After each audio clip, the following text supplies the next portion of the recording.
For more than a decade, Saturdays and Illegal Curve have been synonymous with one another. With insight, analysis, and interviews regarding the Winnipeg Jets, the Manitoba Moose, and all around the NHL, here are Dave Minuk, Ezra Ginsburg, and your host, Drew Mandel. The Illegal Curve Hockey Show starts now. Good morning, Winnipeg. Good morning, Manitoba. For all those joining us live this morning at Hockey for All Center at Winnipeg Jets Fan Fest and online on our YouTube channel, we say good morning, universe, and welcome to the Illegal Curve Hockey Show. Thrilled to be live on location this morning. As I mentioned, we're here in the Flynn rink, if I'm not mistaken, at Winnipeg Jets Fan Fest. So it is Flynn, that's confirmed. Thank you, Ezzy. There you go. It is the Flynn rink. So if you are around and you're tuning in while at Fan Fest, come say hi to us. We'd love to meet everyone live and in person. And for all those who are joining us on the internet, it is nice to see you as well, as per usual, in our YouTube channel, along with Ezra Ginsburg to my left and Dave Minuk to my right. I'm your host, Drew Mandel. We're here for the next 2 hours, talking everything to do with the Winnipeg Jets. Even though I know training camp started a couple days ago, this right now feels like the true start of training camp to me. Fan Fest is really where you start to, at least in my opinion, you start to feel the excitement for the season beginning to build. You see the energy that's in the room. You know, hope springs eternal for all 32 NHL teams on this weekend and in the lead up to the season. Even the team that everyone expects to be the bottom feeder, that's not the Winnipeg Jets for the record, but even those teams that don't have a lot of expectations, right now everything looks good. There's Kelly Moore from CJLB walking by, our good friend. Gentlemen, good to see you all on this Saturday morning. Yeah, good to see you, boys. It's always fun to do on-location shows. We've got producer Tim with us, obviously making this whole thing happen. Yeah, if it wasn't for producer Tim, who's been our producer going on way back to 1290 days. A decade. Yeah, if it wasn't for producer Tim, none of this would happen. The three of us are Luddites at the best of times. So producer Tim is the brains behind this operation. So all hail producer Tim for making this happen. And if anything screws up over the next couple hours, it's producer Tim's fault. That's hilarious, Drew. Yeah, no, it's great to have Tim here. And yeah, as you said, Drew, now that training camp is in, I'm not sure if we're calling it day 3 or day 4, but hockey season is officially back.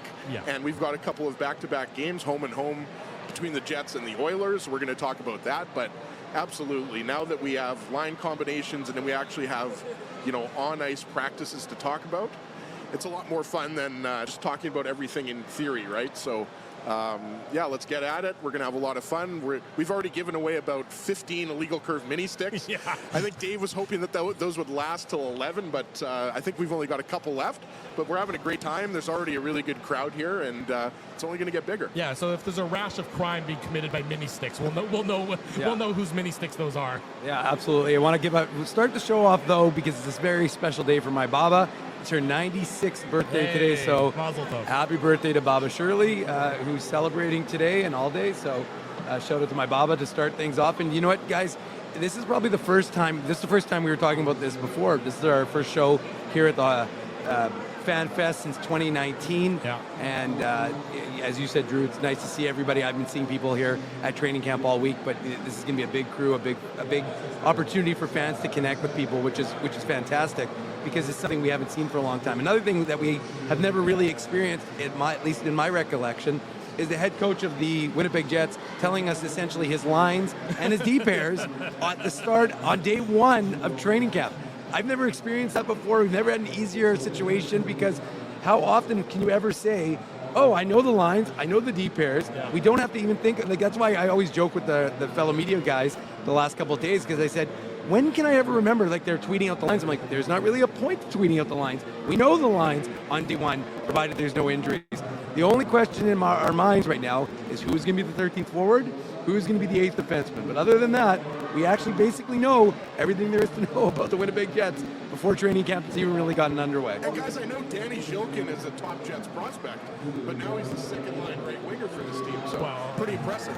No, obviously a placeholder for Nick Ehlers. Yeah, exactly. Nick Ehlers' injury, of course, the injury, but not exactly how Nick Ehlers wanted to start the year as well. It's a neck spasm issue. He injured it working out. It doesn't sound like it's anything too serious, but how many times did we hear that with regard to Nikolai Ehlers last year, and then it obviously turned into something. But fingers crossed, it isn't anything more than a minor, bugaboo for Nikolai Ehlers. Let's start with your point, though, Dave. What did you think of Rick Bowness sort of starting the season by declaring his lines? And of course, lines can change, and they do change, and they will change throughout the course of the season. But I did find it to be sort of an interesting tact that he took, saying, look, these are the 12 guys that I have marked in, well, not permanent ink, but semi-permanent ink to be my forwards, health, notwithstanding. And these are the 6 defensemen that I have. To me, it was a bit of an interesting approach, because usually what you hear from coaches, of course, is, we want there to be battles for training camp. Guys are going to be playing their way into getting jobs. You have to put out a full effort. Meanwhile, he's coming out and saying, look, these are the guys who I have almost marked as winning their role, barring something unforeseen. Well, in the last couple of weeks, us, Winnipeg Sports Talk, who's right beside us, they're going to be broadcasting later today, I think around when the jersey is going to be unveiled. Yeah, I think they're doing that. I think they're after us at 11, if I'm not mistaken. There you go. So what have we been talking about for the last couple of weeks? Who's going to be the 2C? Everybody knows who's the 1C is. And the names were Cole Perfetti, Gabe Vilardi, and Vlad Namestnikov. And I think all 3 of us agreed that we thought it was going to be Cole Perfetti or Gabe Vilardi above Namestnikov.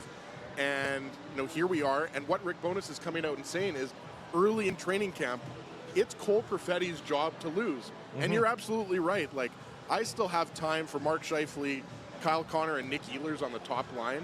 And I'm not saying that, Gabe Vilardi, is going to struggle on the top line or anything like that, because obviously, they brought him in to be a part of this top 6. So I think oftentimes we fixate on first line, second line, as opposed to looking at it like the Jets have 2 really strong lines. The Jets actually have 4 really strong lines. Well, the depth and arguably their best depth since 2018, right, when they had Matty Perreault and Brian Little. Forget if Brian Little was the 4th line center or the 3rd line center. I'm pretty sure Adam Lowry was the 4th line center with Perreault, and I forget who I'm missing on that line back in 2018 when the Jets went on the run. But the point is, Bowness he's not being cryptic, right? Like, he's saying, Cole Perfetti, he's a natural center. Yes, he's played a little bit of wing, but we're giving him this opportunity here. And I agree with you. I think the second line's going to look different, the first line, the third line. But I think it is a refreshing approach for a coach to basically say that, no, this is going to be Cole Perfetti's job to lose, as I mentioned. And, staying healthy is going to be a big thing for him. But he's obviously got all of the talent and the smarts in the world. I think he's going to do a great job as the second line center. Well, I'm not saying he's going to stay there for eternity, but I'm just saying that. I think it's natural to give him that opportunity. What I like about it, Dave, is you take the player in Cole Perfetti, and look, he said himself this week he's most comfortable playing center. So put a player in the best position to succeed, and then if there's troubles or if there's struggles, cross that bridge when you come to that. But for now, you have a player who's really a key portion of your present and your future. You drafted him to be a center. Let him run with that for a little while and see if he can handle it. I like that idea of putting him up there and sort of saying, this is your job to go with when you've earned it so far, or we say you've earned it, keep it and run with it now. Yeah, and look, the reality is, as you just said, they haven't had that opportunity for Cole Perfetti, right? Obviously he was with the Moose, and he got that chance to be a center, but we've seen this story before. Jack Roslovic, right, 2015 first rounder, was one of the best players in the AHL. Right. Not even a question. And he was called up to the NHL, and they put him on the wing. And in fact, before he got called up to the NHL, they actually moved him with the Moose to the wing for about 10 games, and I was like, this is unusual. Yeah. Sure enough, gets the recall, and he's on the wing with the Winnipeg Jets. So we've seen that story before where who is going to be the heir apparent. Wrote about it on illegalcurve.com yesterday because they've been trying to find a replacement for Brian Little, even when Brian Little was still in the lineup, of course, so who was going to take his spot eventually. But then, of course, prematurely gets injured in 2019, and now you really have a necessity for that second line center. course, it doesn't work out with Jack Roslovic. He gets traded. Pierre-Luc Dubois comes in. He's here for 3 seasons. He's gone. So who is going to be the guy for now, and who's going to be the guy for the future? And now it's Cole Perfetti's time to shine. And I watched him in the AHL make that adjustment as a 19-year-old, come to the American Hockey League. And I talked about it with Pascal Vincent at the time, and he would say, you know what, the reality is this. He's a junior age player who's a smaller guy coming to a man's league. He was on the periphery, very peripheral, where he accumulated his points and where he played. But you saw him transition and start to understand how he needed to adjust and play with men and get to the middle. And we saw it, and we watched it. By April, he was doing it. And I highlighted that in the piece. You saw a goal where he came from the Moose zone and then aggressively cut to the middle. And he knew he could take contact, but he was willing to because he knew that's what he needed to do to have success. So to me, and if you didn't get a chance, really listen to Cole Perfetti's comments yesterday about what he said, and we've got them on our YouTube channel. Don't watch them now, of course, but watch them later. Or you can go on the post I talked about, because that, of course, also features them transcribed. But essentially, it's the way Cole Perfetti sees the ice, and it's talking about, because when he's on the wing, he really only has 2 ways to go. And this way, he said, with being up the middle, he's got that third option of going up the middle. And for him, I think that's going to keep him away from the wall, which is, of course, less of an opportunity to get injured, but also allow him to use how cerebral he is as a player. And guys, we shouldn't underscore how important it is to have experienced wingers in Nino Niederreiter and Nikolai Ehlers with him. And I think that is going to go a long way to giving Cole Perfetti that opportunity for success. Because that's what we always say. Guys need opportunity. Well, he's got the opportunity in front of him. And now I suspect he'll take it and run with it. Well, you mentioned the presence of a guy like Nino Niederreiter. And so what does Nino Niederreiter do so well? What has he done so well throughout his career, Ezzy? It's crash the net. He goes hard to the net. So if you can keep Perfetti, and not to say that Perfetti won't also go hard to the net, but if you keep Perfetti from having to be that guy down low, and instead Niederreiter's the guy who's going to get a bulk of goals within a couple feet of the blue paint.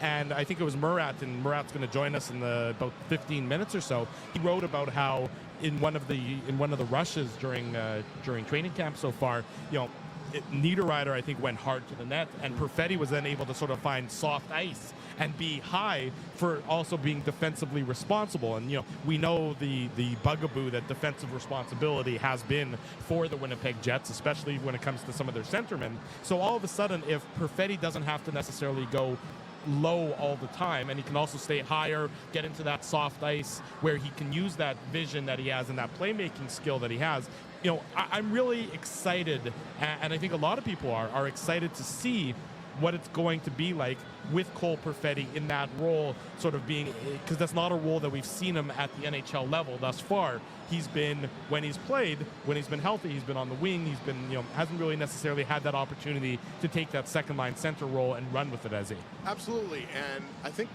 the only certainty in the top 6 is that Scheifele and Connor are going to play together, right? They might, mix up that line a little bit, but I think you're talking about a lot of speed and a lot of skill. Yeah. That's what you're talking about. And yes, Niederreiter gives you a little bit more size, because let's be honest, that's not a big line, both in height and weight, right? So Nino Niederreiter is a guy that I think we expect to see possibly on all 4 lines, right? And that's the thing, right? When you're talking about Nino Niederreiter, Vlad Nemesnikov, Alex Iafallo, Gabe Vilardi, all of these guys can move up and down. Like it used to be, we always talked about guys like Michael Frolik and Matthew Perreault. Right. Now the Jets have 4 or 5 guys. David Gustafson, is another guy that can play on the wing or he can play center. It looks like he's probably going to be a winger in the short term. We'll see what happens in the medium to long term.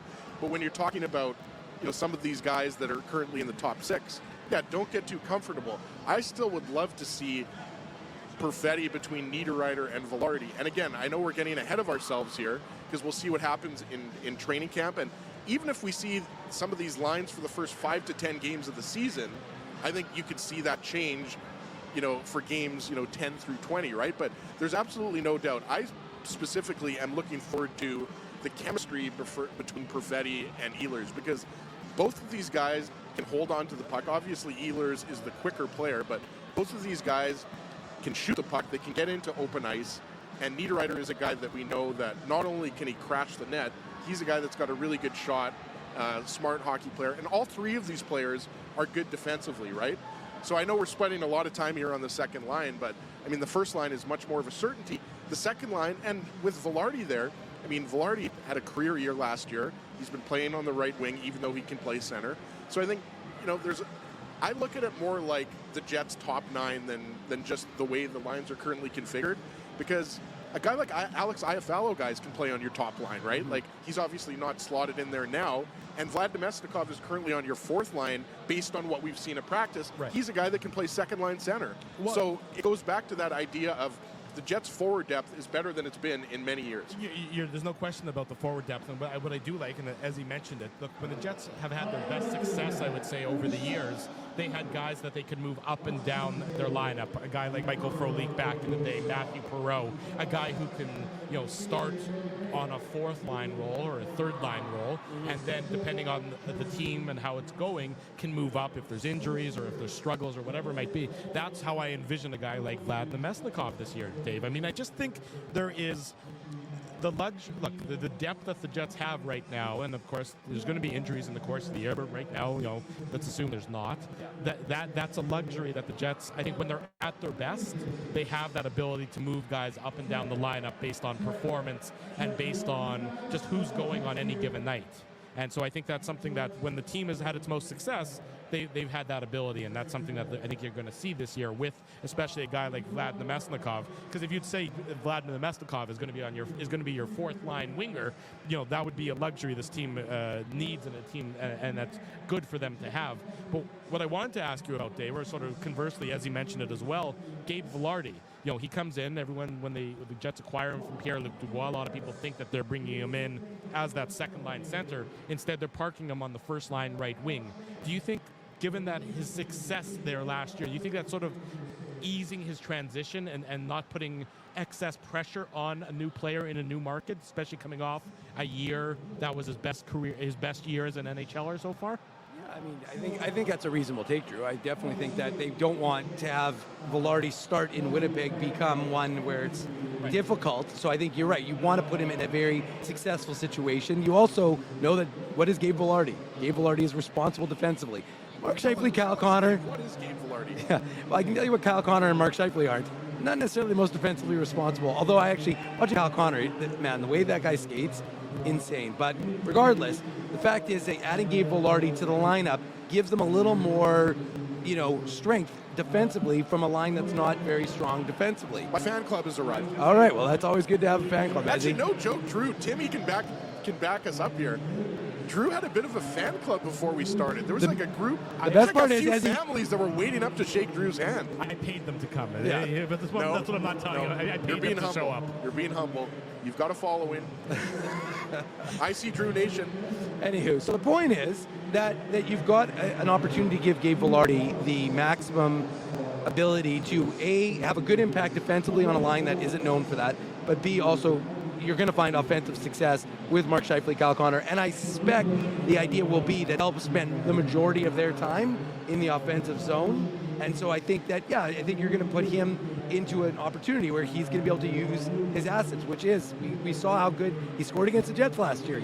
He can put the puck in the back of the net. And with those guys' ability to find each other and potentially him, I think it has the opportunity to be a very good line. And just getting to your overall or overarching thought, Drew, of depth. I mean, yeah, that's what we've talked about for this Jets club for how long, is the lack of depth. And you're right, when you have Morgan Barron and Vlad Nemesnikov now potentially, as Drew has touched on, the caveat being, of course, that injuries are going to happen, but when you are projecting that as your fourth line, it's a pretty good fourth line. And this Rasmus Kupari, I have to say, again, having known absolutely nothing about him prior to him being part of the deal, watching him skate, he's actually a pretty smart player. He's a very fast skater, and he's seems pretty good defensively. And Rick Bowness, again, wasn't trying to pigeonhole him saying he's only going to be your fourth line center, but that's where they're going to start him. So again, this is a rough outline. It's not written for sure in pen, but that seems to be a reasonable expectation. And again, if you're a Jets fan, you have to like the fact that you're not going to be reliant. What have we always talked about, guys? You don't want to be reliant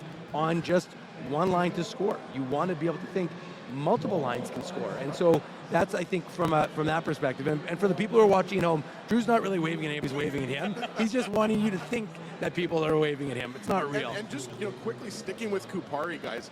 I mean, he was a first-round pick at the end of the day, right? Like, I don't think anybody's expecting Kupari to come in here and score 30 goals. But he's got a lot of talent. I remember he scored a nice goal against the Jets last year. He's an NHL player, and so often over the last couple of years when it came to the Jets' fourth line is that they were grabbing people to be on their fourth line who were fringe players or who were guys off another team's waiver roster, and they're getting popped into the lineup. And that's not going to be the case this year. Like you said, there's really the battles at training camp are primarily for that 13th forward position and that 7th defenseman. So there are still those battles. Like, if you don't think that Axel Jonsson-Fjällby or Jansen Harkins or Dominic Toninato, I mean, their goal is still to make the Jets. It's going to be tough for them because, as we talked about right now, you've got Morgan Barron and David Gustafsson possibly on that fourth line with Kupari.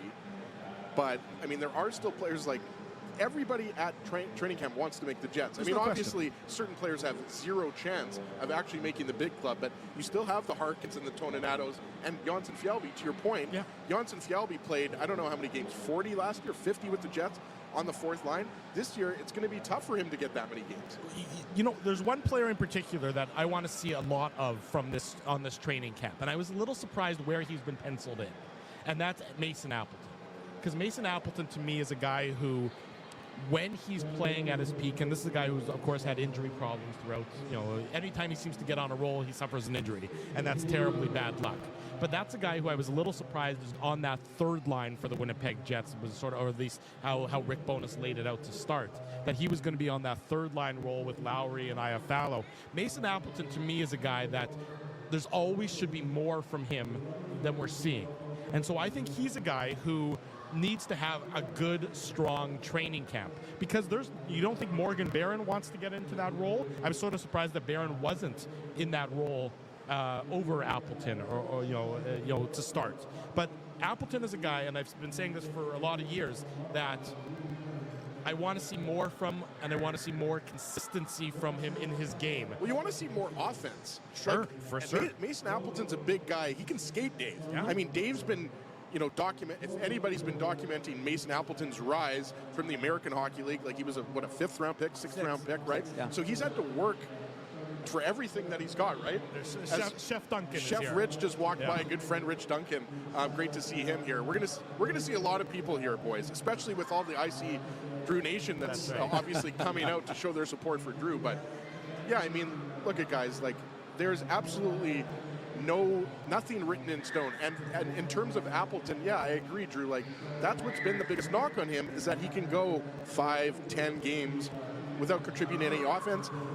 I have more. I think Barron's upside offensively is higher than Appleton's upside. And, you do have the option of having guys like Nino Niederreiter and Vlad Nemestikov on the third line as well. Yeah. So again, I think there's not as much certainty in terms of the actual line combinations as the man himself, Huss, walks in. But yeah, I think Mason Appleton definitely has probably more to prove than he did over the last couple of years with all of these additions, namely the guys that have come over from the LA Kings.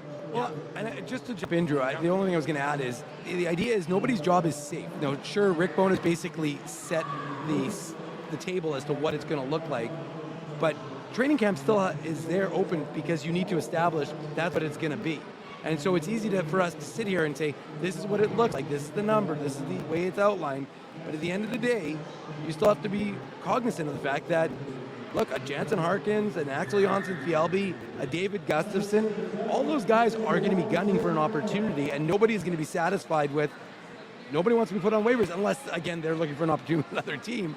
But, which of course that would essentially give them, because, you essentially have to play the guy. But what I'm saying is, so from that perspective, there is still a competition. So even though I'm saying it's nice that Rick Bowness gave it to us, I say that from a perspective of content, but the reality is you have 2 weeks of training camp, and these guys are being evaluated, and you need to have and again, like I said, and we'll talk to Murat when he comes on, soon in about how he's evaluating guys, because that's the thing. All of these guys are being evaluated, obviously, specifically by the Jets brass to see, and there are risers and fallers. And so to me, even though, we started on day one with what we said was the established, order, that could change by day 4, which is today. Well, you're absolutely right. I mean, you do have to win. You do have to, you may have won the job to start, but you have to hold on to the job. It's like taking the reservation on Seinfeld. You know how to take the reservation, but you got to keep the reservation. But, I saw that episode recently, actually. Yeah, that's good. It's a good laugh. Yeah. But to me, again, Mason Appleton is a guy who needs to have, who needs to really step up, because you're absolutely right. Jansen Harkins, I know he hasn't done it really consistently at the NHL level, but you can speak to it more than anyone, Dave, just how good he was for the Moose last year and how much he contributed offensively. So that's a player who's coming off of a year who obviously is disappointed that he's not at the NHL level for the most part last year. But if he can build on his AHL level, and if Mason Appleton isn't producing offensively, it's not even necessarily strictly offense. There were just too many games from my perspective, where Appleton sort of wasn't visible, where he would just disappear for games at a time. And if you're not going to put the puck in the net, then you need to be contributing in another manner. It can't just be disappearing. You can't just be taking 10 to 12 shifts a game and doing whatever and not really contributing. You have to have some impact on the ice, during those shifts. Right, and Appleton's a good penalty killer. Like, let's not forget, Lowry and Appleton, they've formed a nice duo, whether they're together or not. They're good penalty killers. But you're right, Drew. I mean, because the Jets have better forward depth this year, there isn't going to be, the opportunity to have a stretch where you're not contributing offensively on the third line, right? Like, there just isn't. So, and to have Mason Appleton on your fourth line, by the way, isn't a bad thing, right? Like, the Jets are going to have a better fourth line. Like, Saku Manalainen, when he was out there, I mean, he just wasn't able to provide a lot of offense. Kevin Stenlund, I think, did a nice job. I don't think anybody expected to see that much of Kevin Stenlund with the Jets last year, at least some people, not everybody. But, I mean, these are upgrades. David Gustafsson, I mean, he's going to score a goal this year. I will put that on the board right now. David Gustafsson. But Gustafsson's a guy that, I don't know, you guys might disagree. I don't see how Gustafsson isn't in your top 12. I think he's too valuable. Well, okay, so hold on. So you say that, right? So who do you take out, Morgan Barron or Vlad Nemesnikov? I'm not taking either of those guys out. That's what I mean. I'm just saying, Dave, I think as it stands right now, probably Axel Jonsson-Fjällby is probably your 13th forward. No, Axel Jonsson-Fjällby is your 14th. Well, I'm saying, look, if you go on the premise right now that Kupari and this isn't a battle, but if you go on the premise that Kupari, Nemesnikov... Kupari's obviously been given that 4C role. So Kupari 4C, you got Barron and Nemesnikov. Gustafsson's 13 right now. Yeah, that's true. And then you go from there, and again, Gustafsson's also good. The Jets, look, Gustafsson's only 23 years old. The Jets still want to see what he can do. They don't want, Harkins is what, 25, 26? Yep. Jonsson-Fjällby's, or maybe Harkins 25, Jonsson-Fjällby's 26. 25, 26. So the point is that Gustafsson, you think, has the most upside at 23. Now, Harkins produced, as you said, Drew, he had 50 points in 44 games for the Manitoba Moose. So, Jansen Harkins was able to do it at the AHL level, no question about it. So that's why I'm saying the battle really, to me right now, is for 13, and it'll be interesting to watch. It will absolutely be one of the most fascinating parts of the training camp battle as we progress over the training camp and the preseason, which gets underway shockingly soon. Yeah, I know. A few days. Yeah, in a few days, the first preseason game. It's amazing always how quickly that comes about. Let's go to our first break. Murat Atesh of The Athletic is set to join us. Murat just texted me. He said he's parking and he's coming. So, okay, so Murat will be here probably in about 2 minutes. Sounds good. So there's a lot of people here, so it might take him a while to find parking and make his way through, but it's a great place to be. We're live on location at the Hockey for All Center, Winnipeg Jets Fan Fest, taking place on this Saturday morning. If you're here in the building, come say hi to us. If you're watching at home on our YouTube channel, be sure to smash the like button. Much more of the Illegal Curve Hockey Show still to come. Stay with us on this Saturday morning. We are back Saturday morning, the Illegal Curve Hockey Show. Yeah, there might be a little bit of hot mic action. I noticed the chat. You chatters never let us get away with anything. Just the nature of the setup for today might require that my mic is a little bit live during the commercials. So we'll hot mic. Yeah, hot mic. We'll keep the language to a bare minimum. Look who's here. He might be more handsome than the last time I saw him. Murat Atesh joining us. He's going to pop onto the feed momentarily. We're live down here at the Winnipeg Jets Fan Fest, the Hockey for All Center. on this Saturday morning. A great day here live in the building. If you're down here, we are in the Flynn Rink. Oh my gosh, Michael Remus has also arrived. I don't know what he's bringing with him. What is he bringing? He's got one of his kids in that wagon that he's wheeling in here. I'm not sure. Yeah, I'm not sure what Remo's got over there, but he's got lots of stuff. More importantly, hopefully Remus has some snacks for us. I don't think anyone's got any snacks for you. Nobody brings snacks for you. You said smacks. Yeah, snacks either way. Murat, good morning, my friend. Timmy, we good to go? Good morning. Good morning. There you go. Nice to see you. Nice to see you. How are you? Face to face. Exactly, face to face. I gave you a big hug last time. We'll see how what breaks out after the next time I see you. We got Essie between us. That's just probably a for some buffer. safety. Exactly. I don't want to get a little handsy or anything. That might be awkward for everybody involved. But you are repping the brand again. That's what I like. When I saw you before on the street corner, you had the athletic hat and the athletic hoodie, and it's good to see you're still rocking that. You're a company man, loyal through Get and those through. subscriptions. There you go. You got to keep them up. Exactly right on that front. Nice to see you on this morning. Obviously here talking about training camp. The first few days, I've been enjoying your notebooks, the one that you published late yesterday. I guess we'll start with an overarching takeaway so far regarding training camp from your perspective. I mean, I compare it to last year under Rick Bowness, and I think that there's kind of a tenor change this year for me, whereas last year Bowness arrived and he knew he had to change a lot of things. We had a removal of a captaincy. The team before was so bad at defense and sort of its back checking and all of that. He was sort of teaching brand new things from day one. From day one of this camp, I feel more of a business-like, okay, we're refining some things, tenor to Rick Bowness's approach. Drills are fast, they're competitive, there's not a lot of space in between them, and I just think that it's a little bit more just intense on doing the things that the guys know that they need to do as opposed to a sea change in how Jets operate. Along those same lines, what did you think about him coming out? We talked about this to start the program. Basically setting, these are my 12 forwards, these are my 6 defensemen. For the guys who weren't named on those 4 forward lines, 3 D pairings, what do you think they take from that? Is that their way of saying, okay, we have to go win a job now? We know where we stand. There's no ambiguity. If we want to be one of those 12 or one of those 6, we're going to have to go and exceed expectations? Yeah, exactly. That's the job. That's the assignment, is go make it beyond a doubt, or else these guys that are in more established spots, so depending on where they're at in their career, are going to keep the line assignments that they have right now. I will say last year at this time, just because of a modest injury to Morgan Barron, Jansen Harkins was one of the penciled-in anointed on line 3, but it didn't necessarily work out for him as time went by. Dylan Samberg had to come from just outside of that group to step into it and win a job. So it's not all set in stone, but let me tell you what, with this being Bowness's final year before an option on his contract, with the expiring contracts, with the top-to-bottom discussion of winning now, using cap space to add at the trade deadline, probably even, I don't think anybody's messing around when Bowness sets those 12 and those 6. I think he means it 100%. Murat, I wanted to make sure I get my microphone nice and close here.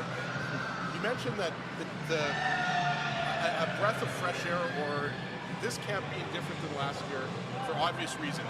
Rick Bowness, second year as head coach. Blake Wheeler, obviously, it's still weird that he's not part of this team, right? I think it's still gonna take a while of seeing Blake Wheeler in a Rangers jersey for that to feel real, right? But I think you would agree that there's an element of unpredictability to this year's team in every sense of the word, right? But is that a good thing in terms of that makes guys hungrier, and they know that just because I'm starting on the wing on the first line doesn't mean I can't be the center on the third line when you're talking about maybe a guy like Nemesnikov or Alex Iafallo, obviously not going to play center, but you know what I mean? It seems like it's fresh, but it's also a good fresh in the sense that you know that a lot of positions are up for grabs. Maybe not jobs up for grabs, because we know the forwards and the D are pretty set, even though the 13th forward is an interesting thing. But what do you think about that unpredictability of this team? Because there's a lot of new faces.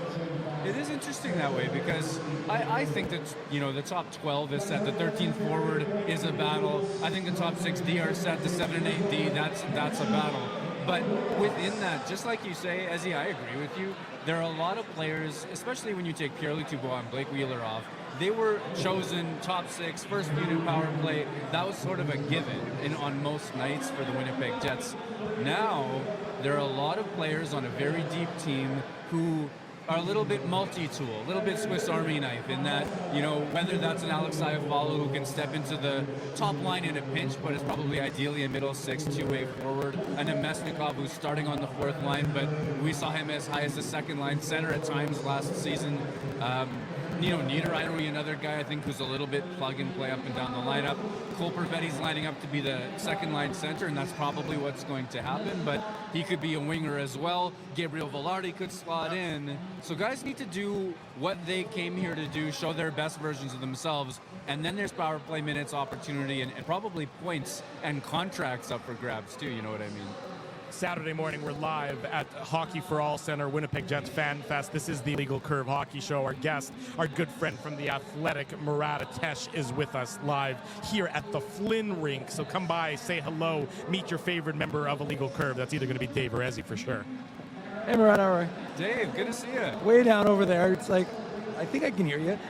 No, it's good. We're good. But no, I really wanted to, like I said, Drew said it, and I have been enjoying all of your notebooks, even if I quibble what day is what day. But regardless of that, what day is day one? But regardless of that, one of the things that caught my mind, or caught my eye, when I was reading it, was your assessment of Nate Schmidt, because Nate Schmidt seems to be, based on his cap, gets a lot of attention. What have you seen from Nate Schmidt that it's kind of drawn your eye, and obviously, like I said, caught my eye when I was reading your notes? Yeah, it's funny. He is a bit of a lightning rod, isn't he? Because at $5.95 million, I think that's the cap hit. You're expecting, a first pairing capable defender, or even you just go back a few years when he had that explosive speed with Las Vegas. He was a top 4 defenseman with results. The metrics were all on his side, half a point per game. Like, there was a lot of dynamism to his game. We haven't seen as much of that in Winnipeg. The instincts are there, that explosiveness, that ability to jump in, all of that, not as much. More of a third pairing. His metrics are good for a third pairing, but that's a much different role. So, joy to our eyes, I think, or my eyes, and why I wrote such a dedicated section, and I even approached Nate and I asked him about it too, was there is pop in his step right now by my eye. It's early in camp, anything could change, all of those caveats, but there is an outright bit of explosiveness, a first step, a first few steps, a willingness and an assertive to jump forward in early days of training camp for Nate Schmidt that I think is inspiring. When I talked to him and I asked him about it, he said he's crushing his jump tests, he's crushing his speed tests. He did a better version of his beep test this year than last year. Like, he said he put in a lot of work. It was meaningful to see it recognized, and he's seen it in all of his sort of off-ice testing metrics as well. So if he keeps that going, it would mean so much to the Winnipeg Jets to have one more dynamic defenseman option. Along those same lines, Murat, this season, it's, obviously there's the changes to the roster. We've documented them, but internal improvement. If the Jets can get, 5%, 10%, however many percent more from the players that we as a fan base, or that the fan base is familiar with, how far will that go for improving this team and their performance? It doesn't always have to be necessarily the new guys coming in who are going to change things, but all of a sudden, if Neil Pionk is, he probably has to be 10, 15, 20% better than he was last year. That changes. I think that changes the perspective from this team dramatically. Same with a guy like Nate Schmidt. If all of a sudden these guys that maybe had down years last year can bounce back a little bit, and everyone else stays status quo, this really could improve the team's fortunes. And keep in mind, the Jets are playing in what it would easily, I think, charitably be called not a very great division in the NHL. Oh, sure, yeah. I mean, some of the players who have been perennial aces and kings on this team, like a Blake Wheeler for a huge portion of his career, like Pierre-Luc Dubois when he was on his game, certainly not when he was off it. They're leaving space now, and some of the players I might characterize as 9s and 10s and jacks, that can step into a top 4 role but aren't a superstar, can play a middle 6 or top 6 but aren't a superstar, like a Neil Pionk you named. like Nikolai Ehlers with his health, like Cole Perfetti with his health and taking a step forward, developing in his career. There are some guys in important positions on the Winnipeg Jets who I think have a lot to prove this year, whether it's because they're young and they're coming up or because they've played better than they did last season and they want to prove to everybody that they still have that level. The best case scenario for Winnipeg is that they are a better team, which is possible. I think that they could be a better team this year than last, but they do need that incremental improvement from all of those players. I think Pionk's a great example. I would. Oh, here we go. Timmy has to mute me, or you're going to hear me panting heavily, right? So that's why Timmy. It's like back in the TSN 1290 days. I absolutely love it. But I agree with you, Murat, when you say about the Jets being an improved team, and I think it's mainly because not only is the backup goaltending been better, which I think you would agree has probably not been talked about enough. Yeah. Laurent Brossoit coming back. Like, Laurent Brossoit, in case you didn't notice, started the Stanley Cup playoffs for the Golden Knights and had a pretty good year, right? But it's because of the forward depth and I think a better overall team defense, right? Which is mainly coming from the forwards because, of course, the top 6 defense is the same. But I wanted to ask you about Mark Scheifele because you've obviously written about him recently for The Athletic. Most people heard his comments, Connor Hellebuck's comments, but specifically I wanted to focus in on Scheifele and not ask you, whether you think that he's going to re-sign in Winnipeg, because none of us know that. Same thing with Hellebuck. I mean, it's kind of a coin flip at this point, right? But when you're talking about Scheifele, everybody knows that he's motivated by his contract expiring and everything like that. But to me, it seems like, and again, I might be reading too much into this based on one scrum, which obviously you were a part of. It seems like Mark Scheifele has this kind of like calm presence to him where he's like, you're going to see what I'm going to do this year. I'm going to have a really good year, not just goals and points, but it seems like, to me at least, he's got something to prove to not only himself, but everybody. Interesting. So you're seeing like a quiet swagger to him. Yes. Interesting. I was more focused on how he would address the obvious questions and would he get a little bit defensive? Would he have a preset message box in terms of saying just the right things? And sort of his, I'm a hockey player, the contract situation is out of my control, even though it kind of is to some degree within his control because his agents work for him. Certainly the Jets will have their own opinions on... That's always my favorite. Oh, it's not in my control. Well, you're the guy signing the thing, so I'm pretty sure it's a little bit in your control. Yeah, there's some influence there, but I appreciated that he wanted to direct focus to his on-ice performance. And I think that Winnipeg is in a situation, and Scheifele is in a situation, with 1 year left at the end of the deal. In some ways, the best case scenario for both of them is identical. Scheifele goes out there and produces and is a phenomenal player from start to finish. They've put him in a good situation to do that. Kyle Connor is his favorite winger. Gabriel Velarde took a huge step forward last year. I think he's looked great at camp so far. He can go bar down with the best of them, and I think that that's a great situation for Scheifele, the way those 3 guys are going to read off of each other. And if Scheifele's motivated by getting a huge ticket deal on his next contract, well, then he's got to produce. And if Scheifele's motivated by staying in Winnipeg long term, then he's got to do the things that his team asks of him as well. So there is some advantage along with with all the uncertainty. He's not in year 2 of an 8-year deal or something to that effect. So maybe. I like your quiet swagger angle, though. Murat, we look at the NHL guys, and we had development camps, and we watched all these young guys. But now we've got the young guys mixing with the older guys. And, I watched Nikita Chibrikov go up against Brendan Dillon and actually come up on the positive side of things. So I was impressed by that. But maybe now that you're watching some of these young players, the Lamberts, the Luciuses, the Colby Barlow, who we know has a flu right now after signing his 3-year ELC. But what have you noticed from some of these young players coming up against NHL guys? Has anything really stood out to you? I like Nikita Chibrikov's fearlessness as a good example. Physically, that battle, for sure. He was giving it to everybody in his one-on-ones. He's willing to lay a little bit of cross-check on guys whose jobs are assured. And I think it's a good sign for a young player like that to be in the fight. Also with the puck on his stick. One of my favorite plays of camp yesterday, he picked up a drop pass from Brad Lambert low in the neutral zone, so just across the blue line, and he cut straight up the middle, stepped around his man. The crowd beside me oohed and awed. It was one of the few moments of like, whoa. It reminded me of when Nick Ehlers is at full speed, where there's like an energy change. And I thought that Chibrikov being willing to take people one-on-one was a nice step. We know about his release. To his credit, I'm not even surprised when it's a laser beam anymore, but that he's willing to take people without fear. I like that a lot. Elias Solomonson, the way that he's partnered with Josh Morrissey so far, another real bright spot in that the way that his head is always up, and he's clearly getting good information when he's scanning the ice because his passes are on the tape to people in space with speed. As speed ramps up, you wonder if this recently turned 19-year-old player is going to be able to keep up. For me, 100% he has. This is bright future for him. Lambert has shone in individual one-on-one moments. Chaz Lucius for me, I know he really only skated with the main group on the first day. When he plays against players his own age, or last year when he went down to the WHL and just tore it apart, he can see one step into the future compared to that level of competition. I thought he was a step behind in his first day, and so maybe he hasn't been at it since January in a really competitive way. Maybe we've got to pump the brakes on, or I do, on what I expect from him just now. Murat Atesh, our guest Saturday morning. You're live with the Illegal Curve Hockey Show. We're live at Hockey for All Center, Winnipeg Jets Fan Fest. We're also live on our YouTube channel, as we are each and every Saturday at 9 a.m. and after each and every Winnipeg Jets regular season game with the post-game show. Murat, we're about 18 minutes into this interview, give or take. We haven't mentioned really Cole Perfetti very much, and he's been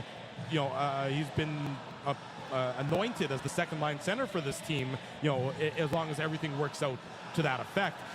What your thoughts, I guess, on the decision by Rick Bowness to say Cole Perfetti, you're our 2C moving forward, and your thoughts on his training camp so far? I know you wrote about it either in your most recent notebook or the one before that, where he finds that soft ice so well, and by playing with Nino Niederreiter, he doesn't necessarily have to be the low man battling right by the blue paint. He can also be defensively responsible and be the high forward back at the same time.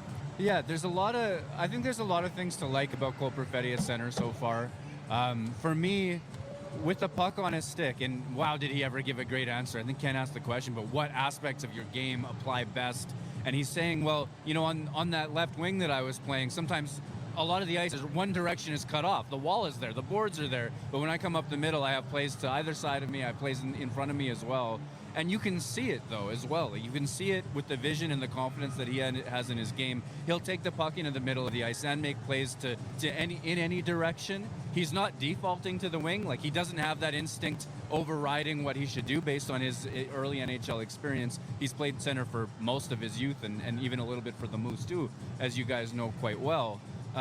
So I think that the offensive instincts are there. Defensively, first of all, he's a step faster this year, in my mind. His first few steps in terms of accelerating on the back check look good, and I like that. As well, the way Winnipeg plays, the first forward back's got to do most of the heavy lifting, or like the first series of heavy lifting in terms of D. Get down low, pick up the most dangerous assignment, help those two defensemen.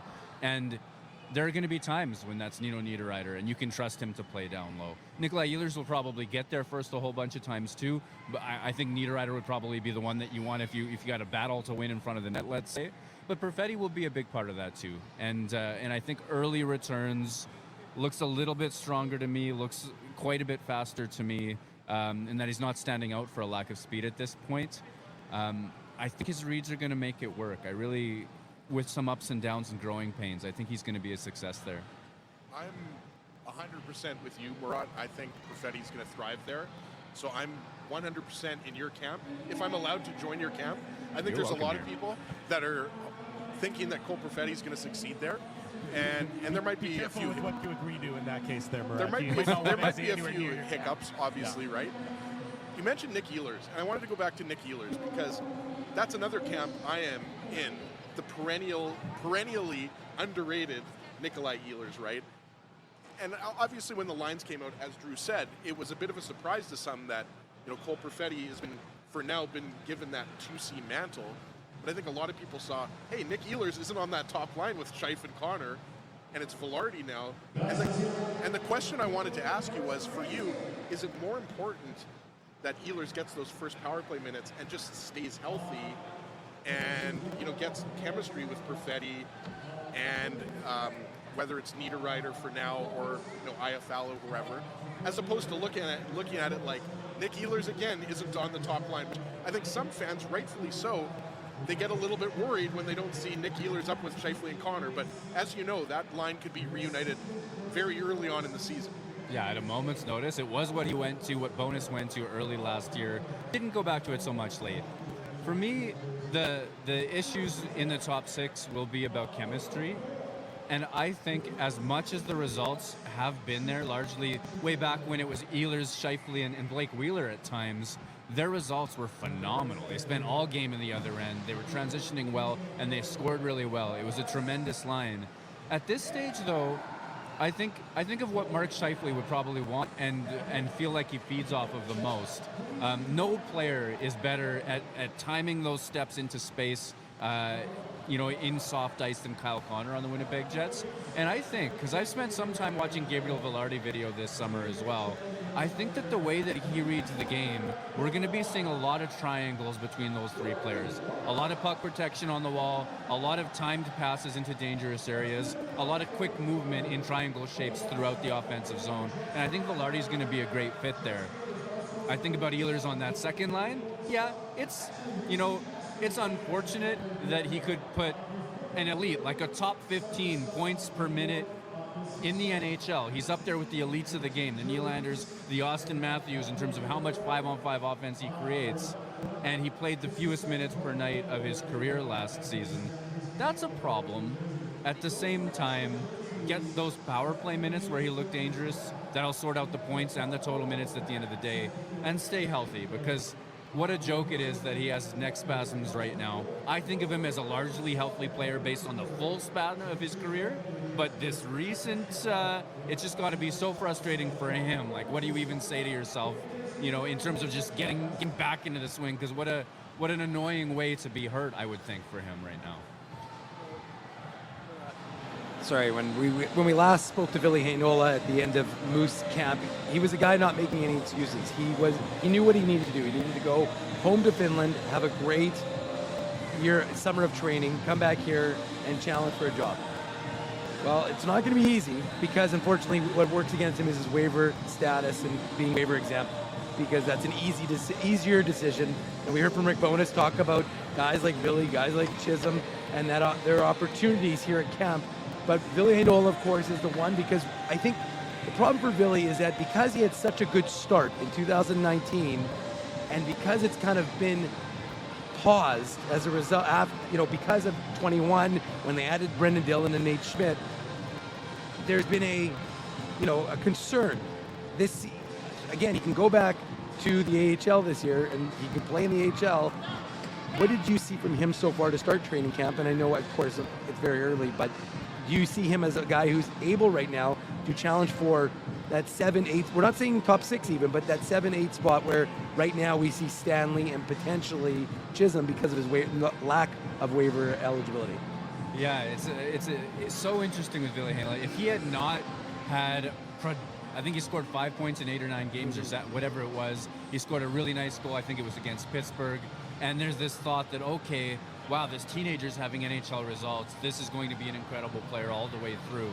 If that hadn't happened and he were just arriving here today as a 22-year-old player with a good first pass and all of those sorts of things, I think the amount of the heated discourse around this player would be a lot less. The air would be let out of it. As it stands, though, we do have that history, and we can say, hey, you know what, in that pandemic year, they really didn't play him. They called him up, and he went, what was it, a month between games? And you can complain about the past. Ville Heinola has control only over his future, only over his day-to-day, his preparation, and all of those sorts of things. My first impression at camp this year is a player that feels the pressure. Because on day one, there was a few-minute stretch where I watched him give such a slow D-to-D pass to Nate Schmidt that it sort of killed the play. It continued, but the team had to double back. His next pass was intercepted and whistled down, and reset the drill. As they were sort of, getting ready to get back into this 5-on-5 drill they were doing, Heinola looks frustrated. Nino Niederreiter skates by, gives him a shin tap and I think a pat on the back, as if to just say, hey kid, you've got this, And I think through the rest of that day, looked a little bit more improved. I thought yesterday he looked more and more like himself. He's not carving the ice apart with those passes quite yet or anything like that, but I think he's feeling his way into this camp. I don't think feeling his way into this camp is good enough for a job at this stage of his career. With waivers not applying to him, he can go to the Moose, it's easy. But at least he's going to give himself a shot, I think, to look more impressive as the weeks go on. Last question for you, Murat. The leadership mantle for this team is now Adam Lowry's. There's no question about that. You get to see on your jersey. That means the team is anointed you as the leader. How have you seen him sort of embracing that role early in training camp? I mean, I know you wrote about it, and we've seen some pictures and video on illegalcurve.com about him sort of spending time on face-off drills at the end of practice. I believe it was yesterday. So from your perspective watching so far, how have you seen Adam Lowry sort of embracing that role as captain and as the pulse of this team?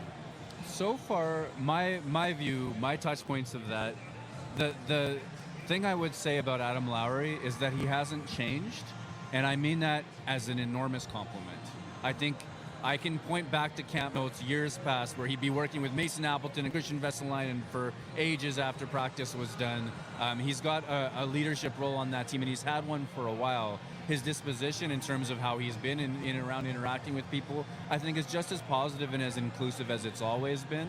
So if there's an added weight on his shoulders right now, if there's an added stress because of, all the extra media you're going to do, the off-ice stuff that you're going to organize in the dinners and all of that sort of stuff, it hasn't made its way into the rink. As a matter of fact, he's on a short list of players who, if you walk up to them on any given day and you say, "How's it going today?" he'll answer, and then he'll ask you how you were, right? And I think that little things like that imply, and the fact I saw it with Dan Robertson was just like, "Hey, how's your summer?" And he's like, "Well, how was your summer? What did you get up to?" And it was a genuine, sorry, Dan, it was a real sweet moment, I thought. And it's Murat, these guys don't even ask me how my summer was. So, I mean, that just shows you how good of a guy Lowry is. I couldn't care less. That's exactly the problem. I guess so. I mean, so Lowry cares, and I think the fact that he's settled in, it shows a person to me who's at ease, and I think that's the most important thing. I appreciate that. And I don't think he's asked to go through any players' camera rolls or anything like that. I love Mike please, no. Babcock. Too soon. Murat Atesh, The Athletic, you're going to read his great work all year round on the Winnipeg Jets. It's already started. It's going to continue. It's amazing we got exhibition games coming up so quick in the season. The official start to the regular season just around the corner. Looking forward to it. I think it's going to be... Look, I think this team and this franchise have so many fascinating storylines, circling around it. We know the Scheifele and Hellebuyck drama. I'm of the opinion that I don't, how last year ended, I don't know that it's necessarily put away. I know that they're trying to put it away, but I don't know that it doesn't necessarily bubble up again on the first sign of a losing streak or anything like that. I just think that this Winnipeg Jets team, and I'll let you get the final word in on this one, there's so many storylines that, I do think that they're going to be one of the most interesting teams to watch throughout the entire NHL over the first few months of this season leading up particularly to the trade deadline. I mean, I'm fascinated by this team. It's easy to be influenced right now because we got music pounding in the background. I walk through a sea of Bouncy fans castles. to get, Jets fans are already filling this. So, I'm influenced by the moment, but it does feel like there's a pulse and an energy around this team. A lot of interesting storylines. And I can't help myself from this. This is the end of my segment. I've taken so much of your time. But that item about the players, throwing Bowness under the bus last year, I am of the opinion that it is one of the most overblown stories that we talk about. I really think it's one of those things that people can park. I think the players did get together, make a plan for how they were going to address the inevitable questions. They went back to the message box of, hey, we wish he wouldn't have said it that way. But that was just the thing they were saying to get through the interview. I don't think, and I know that they talked with Bowness, he reached out and there were conversations over the course of the summer.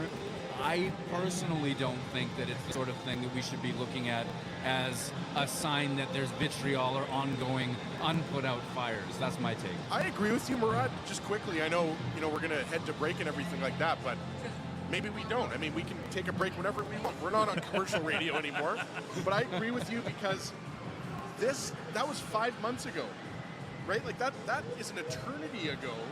I think that this is a new season. And I mean, as you mentioned, we're here at FanFest, which is the definition of a new beginning, right? Starting off the season, fans interacting with other fans, players, coaches, everything like that. I don't think there is going to be a carryover, and especially with Blake Wheeler leaving, and Pierre-Luc Dubois being traded, the new LA King trio coming in. I'm with you. I think these players have flushed that away, for lack of a better term, and it's a brand new season, and these guys are excited for what's to come. As Drew's dad, We got another Mindell. Appearance. There you go. This is the brains of Sam. the operation. This is my son Sam, proudly rocking his Illegal Curves sweatshirt. How you doing, buddy? Good. Talking to the mic. Good. Mwah. Sam, do you have any questions for Murat here before we head to Do break? you have any questions for Murat? No. No. There he goes. Murat Atesh of the Athletics. Let's get Zeta Sheldon And on my here. dad's here too. It's a family affair. We're live at the Hockey for All Center. Jets Fan Fest going on. Murat, thank you, buddy. We'll see you. We'll read all your work. We'll see you again real soon. We appreciate you doing this morning. Thank you. Already. You're watching the Illegal Curve Hockey Show. We're live at Fan Fest. We're live on our YouTube channel. Keeping Winnipeg laughing for over 30 years. Rumors, Canada's longest-running comedy club, bringing you the biggest laughs from the best comedians on the planet. Jerry Seinfeld, Chris Rock, Jon Stewart, Dennis Miller, Brad Garrett, the greats, and all the up-and-comers too. When was the last time you laughed out loud? Make it a great night out with friends, or book your office or birthday party. Even a fundraising event at Rumors. Get all the details and dates on upcoming shows at rumorscomedyclub.com. Hi, Ez. A strange question for you, but why are you lying on the ground being crushed by a piano? Well, Drew, I definitely tried to carry this baby grand piano down the stairs by myself, and somehow I failed miserably. Right. Yeah, I'm sorry. That was a silly question on my part. My apologies. Would you like me to call Rolly's Transfer Moving and Storage to help you move the piano? They are the most experienced piano moving company in Winnipeg, after all. Yes, please call Rollies and hurry. This piano is very, very heavy. Rollies Transfer Moving and Storage offers stress-free residential moving services while taking great care of your personal belongings, including your piano. At Rollies, no job is too big or too small. For more information, visit rollies.com. Hey, Drew. Ezzy, whoa, what a smile! Yeah, I got my crowns done at Linden Market Dental Center, and they whiten my teeth. I see. They're so bright that every time I smile, they go... We have hockey tonight. Do you have a mouth guard to protect those pearly whites? I sure do. Whoa, they even ting through the mouth guard. Linden Market Dental Center covers all your dental needs from restorative to cosmetic dentistry and will fit you with a sports guard for that active lifestyle. 877 Waverly. See lindenmarketdental.com. Kids eat free all September long at Boston Pizza. That's right. For the month of September, kids eat free with minimum purchase. All this for, what's that word again? Yeah, free. Boston Pizza. Hurry in. We are back at Winnipeg Jets Fan Fest at the Hockey for All Center. This is the Illegal Curve Hockey Show. There is a ton going on this Saturday morning. Family, friends, everybody is here. Reminder, following us, Winnipeg Sports Talk doing a special Saturday show. We can see Remus over there setting up. Seems like producer Tim knows a little bit more than what he's doing than Remo over there. It's very convenient, right? Murat can go from our table to the Winnipeg Sports Talk table. It's radio. It's Radio Row. No, Winnipeg YouTube, style. YouTube Row. YouTube Row. Yeah, there you go. YouTube Row. Yeah. Come on, Drew. That's right. So fair enough. Drew. As Michael Remus famously once said, radio's dead. Yes, indeed he did. Anyways, we are thrilled to be here. Come say hi. We're broadcasting from the Flynn Rink at the Hockey for All Center. Will he be here for the Michael next Flynn hour? Of course, talking about the Winnipeg Jets and everything else that's going on. It is a party here, so this is a lot of fun. We talked about the forward lines to start the show, of course, and I spent a lot of time on that with Murat as well. From the defense perspective, I mean, I think that's just as interesting. You know, all summer long, we are waiting for sort of another shoe to drop when it came to the defense. There was a log jam on the back end is what we heard over and over again. Something needs to give. Somebody needs to be traded. One of those players needs to go. Long story short, really shouldn't really be a surprise at this point when it comes to the Winnipeg Jets and Jets GM Kevin Shoveldayoff. The same 6 defensemen are your primary defensemen to start this season. You know, who do you need to see more from on the Jets back end for the team to have improvement over last year? I'll start with you on that one, Ezzy. Well, I think you know who I'm going to say, and who most people are going to say is Neil Pionk, right? But I think when you're looking at this Jets team, I think it's not just getting more offense, because you got more offense out of Dylan DeMello last year. You obviously got a career year from Josh Morrissey, right? Dylan Sandberg, I don't think a lot of offense was expected out of him. You want more offense, ideally, from Dylan Sandberg. I mean, you're going to take as much offense as you can get. But I think, for me, it's the way Neil Pionk has played defensively. And there was a lot of speculation, and nothing ever came out, to the best of my knowledge, about him dealing with something, whether that was a lower body injury or an upper body injury or whatever injury it was. But I think when you consider Neil Pionk's first full season with the Jets, I mean, there was a drop-off last year in his play. And so he has to be the guy for me because he's in your top four, right? We know it's going to be Morrissey, DeMello, Brendan Dillon, and Neil Pionk, right? Could Dylan Sandberg play on the left side on the second pair? Yes. But most likely, your third pair is going to be Dylan Sandberg and Nate Schmidt.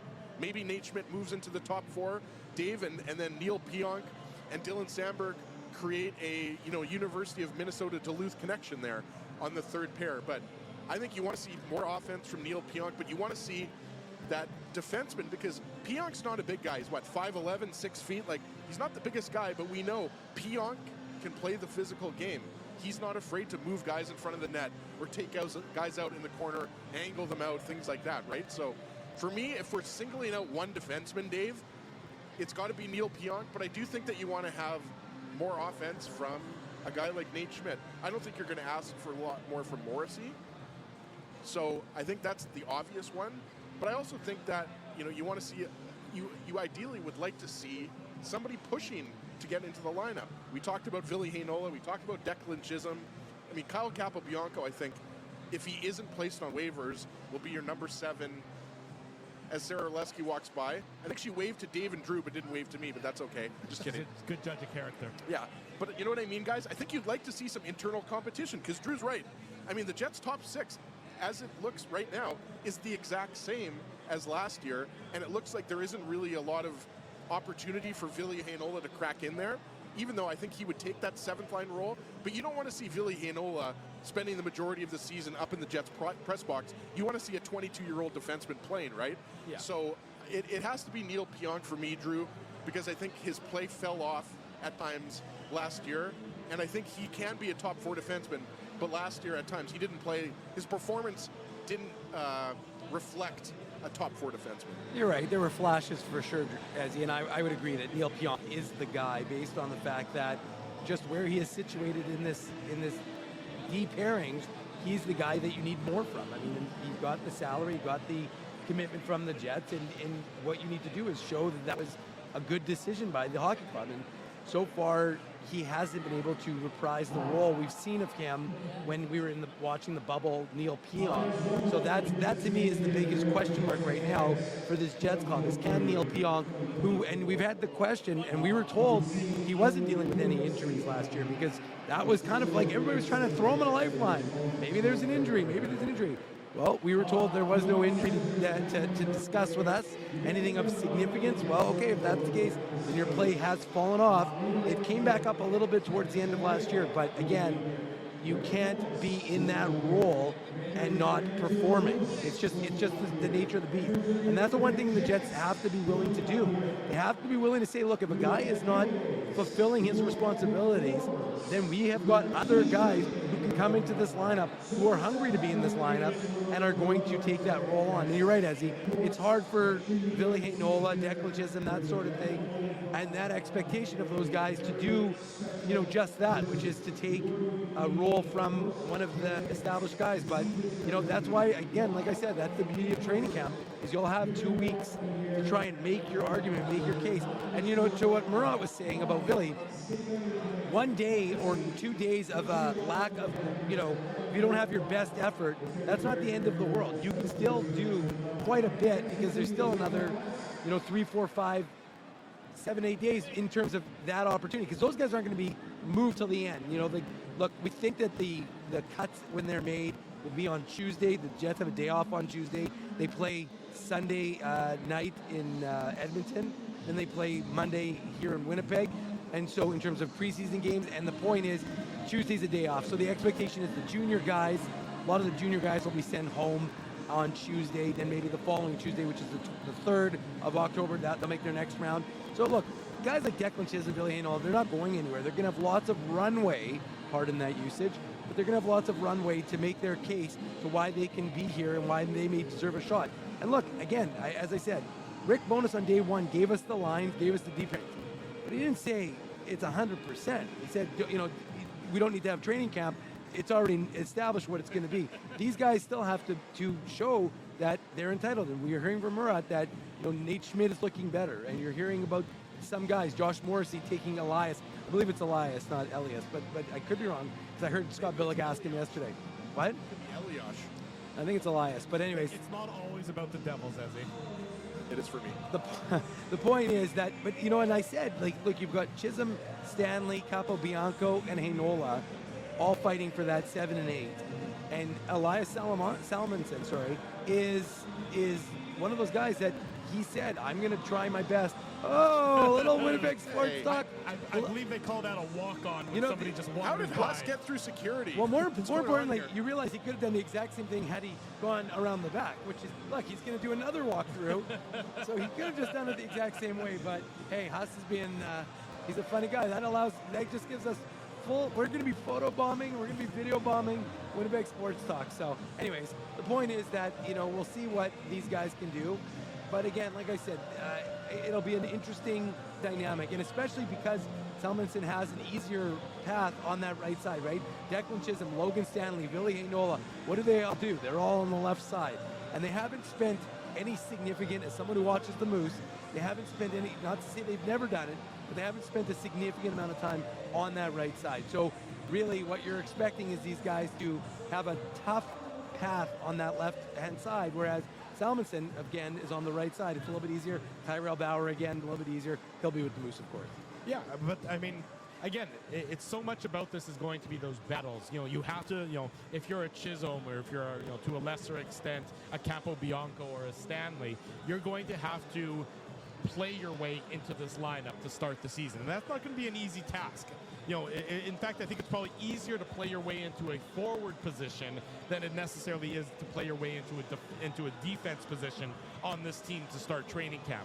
But, I just don't foresee the Jets losing another player that they've developed on waivers for nothing. So, it's not going to be Declan Chisholm, that's for sure. Well, but we said that last year. We said that last year when it came to Johnny Kovacevic. I mean, it's hard to believe. But last year there wasn't a defenseman for that last year that was claimed on waivers. So I'm just saying, I'm just saying personally, I don't see that happening. I mean, if that does happen, then if Chisholm is put on waivers, most likely he'll be claimed. I just don't think, based on what happened last year, because again, everyone mentions Johnny Kovacevic, rightfully so. He played well for the Habs. The Jets also lost Mikey Esimon. And Esimon, of course, is a forward, but the point is they lost two guys. So, yes, for every Axel Jonsson-Fjällby that you claim on waivers, if you lose two really good players, I'm just saying, Drew, obviously there's a possibility that happens. But they would rather lose Kyle Capobianco or Logan Stanley on waivers than Chisholm, because Chisholm has, as Dave has documented, both on our show and the website, Chisholm has reached that point where I think you would agree that he's arguably more NHL ready than Ville Heinola. But the problem is, can he get one of those, let's say, 7 or 8 spots on defense? We're not sure if the Jets are going to go with 2 spare defensemen or forwards, but the point is, the top 6 is pretty much locked in. And even though you'd like to, a lot of Jets fans are clamoring for this to be Ville Heinola's year. But I think we're a year away from that, and he has a lot to prove. And the thing that I thought was funny when you were talking about preseason is, what do we say every year, right? We say, well, wait till the preseason starts, and then we'll see what these guys can do, and then we'll form our opinion based on what Heinola or Chisholm does in preseason. And then once the regular season starts, what do we say? Well, the preseason meant nothing. Let's see what these guys can do in the regular season, right? What's more important from your guys' perspective? Training camp practices or preseason games? You know what? It's interesting. I've reassessed myself a little bit in that regard, because I used to think preseason games would be like, exhibition games, they're so meaningless. And talking to Daniel Torgerson, the 2020 second rounder for the Jets when we did that one-on-one, and he talked about the importance of what that game did for him and what he was able to achieve playing in that game and the confidence it gave him. And it's funny because so we tend to gloss over the importance of these preseason games, but I would still, in my opinion, say that a practice watching these guys battle drill and watching what they're doing. Because a lot of times, you know, when you're playing at home, you have your NHL guys for your home crowd. And then who do you send to the, who are you going to send to Edmonton? You send your AHL guys. Right. Now, of course, this year there's only 6 preseason games. There's not like 7 or 8, so it's a little bit of a reduced number. So Rick Bowness has talked about the fact that not everybody's going to get into games, and it's going to change the way we've kind of evaluated that sort of thing. But ultimately, like I said, what I think is they're both important. I think there's a lot of importance in terms of what we see in preseason. But again, like I think the training camp, watching these guys battle, that's going to be ultimately what kind of gets them to that next level. Ezzy, do you have a thought on preseason versus training camp in terms of, you know, standing out? If you stand out in a battle drill, or if you stand out in a performance against your own team versus against another team's AHL roster or primary AHL roster? Well, you're talking about apples and oranges, right? You're also, I should mention, I haven't been here for training camp. Right. So this year's training camp, I can't. Not yet, at least. Today's your first day here. Well, I'm talking about being here every day watching these guys on the ice, but I mean, there's a reason why practice is emphasized and coaches cherish it, for lack of a better term, so much, because you learn all of those habits that go into games from practices, right? So it's, I mean, look, practicing is important. I mean, Rick Bowness talked about it. You can see which players are out of shape early on in training camp, right? So I'm not going to say that, you know, practices are more important than preseason games. I mean, for the simple fact that preseason games don't mean anything. Nobody remembers what the Jets' preseason record was last year or the year before because it doesn't matter. But they're important because you want to see, for example, if we're talking about Heinola or Chisholm, you want to see, even if it's a mainly AHL lineup, you want to see how these guys are playing when they're going up against regular NHLers or players that are AHL guys. Like, you just want to see them in game action at the NHL level, right? So, I mean, practicing is very important.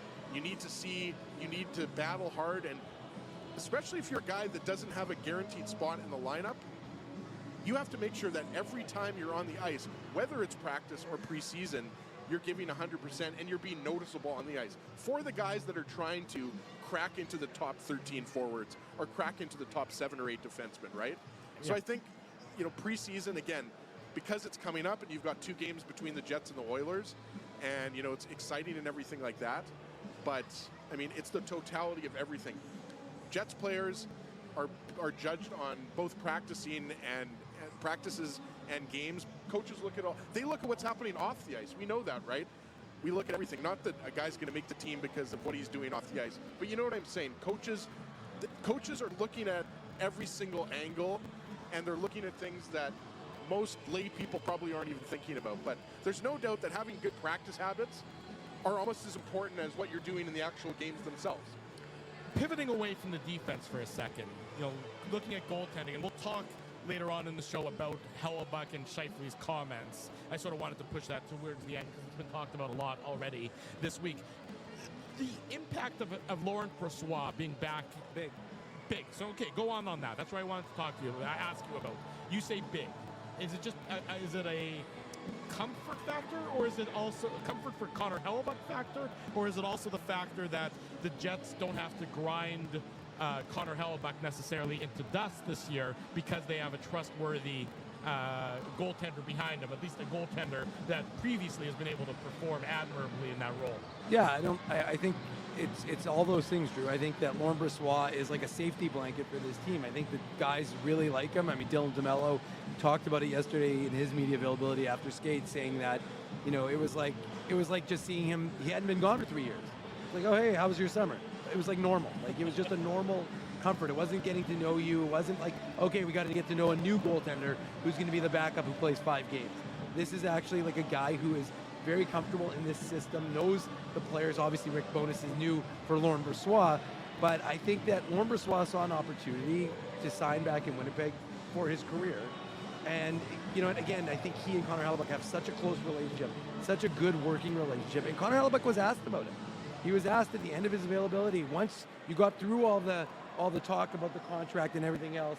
Hey, there's Rowdy the Dutch Jets fan right there, everyone. Hey, he's here from the Netherlands, everybody. He is here from the Netherlands. Yeah. But point is, that that there's lots of people here. So but Rowdy's all the way from the Netherlands. So you got to give him a special shout out. Distracted me a little bit, but the fact is that it's one of those opportunities, like from Laurent Brossoit's perspective, that he'll be able to fit.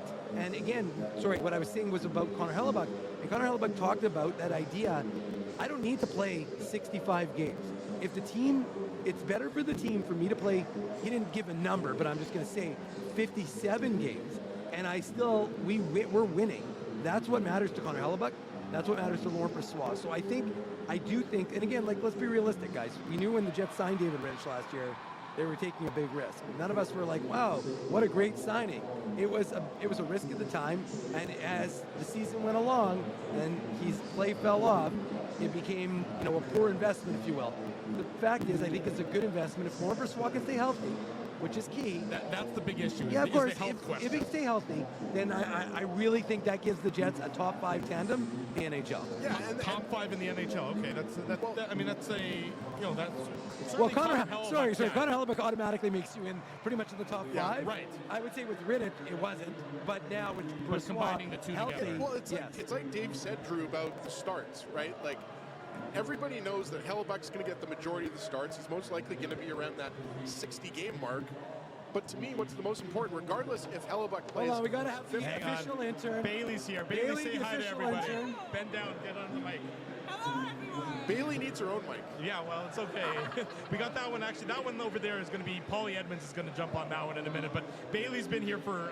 Bailey's been here since, about 8 o'clock this morning? We got here at 7 o'clock this morning and have been waiting for a long time. There you go. So Bailey's hasn't missed anything that's going on here at FanFest, and we had to bring her on the show, of course, because Bailey's the official intern has to be here. On. But Bailey, remember, we want you to go on Winnipeg Sports Talk as well after. Okay. There you go. You got to do your round. There, see Remo's over there already. Everybody's getting ready. Oh my gosh! Look at the lens our cameraman's got with.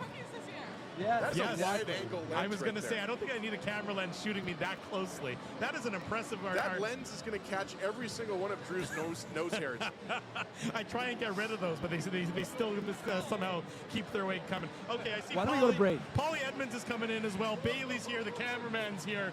Everyone's here. First of all, not cameraman. Give Luke a shout out. Luke, our new cameraman, is here. He's firing photos left, right, and center. There's lots going on. We're live at the Hockey for All Center. Paulie Edmonds, the radio voice of the Winnipeg Jets, is up next.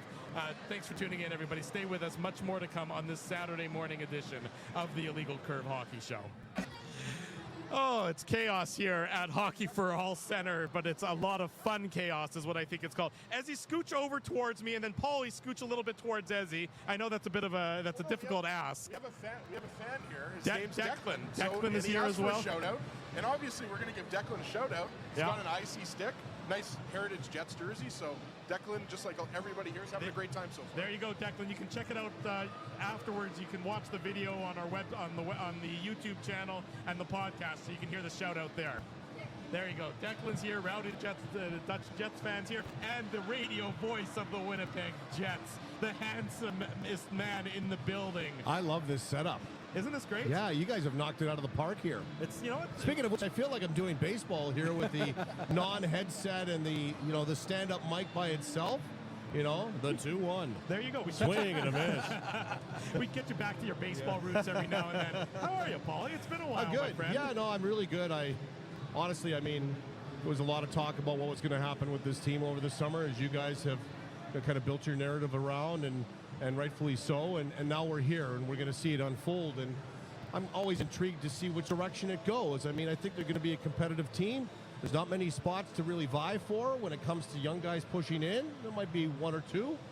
But at the same time, how do you integrate the new guys, and what is it going to be like in the second year of Rick Bowness and his coaching tutelage with this organization? Well, let's start with that. The vibe around this team, second year, so the feeling out process it isn't brand new anymore. They're still learning from one another, as you always do in life.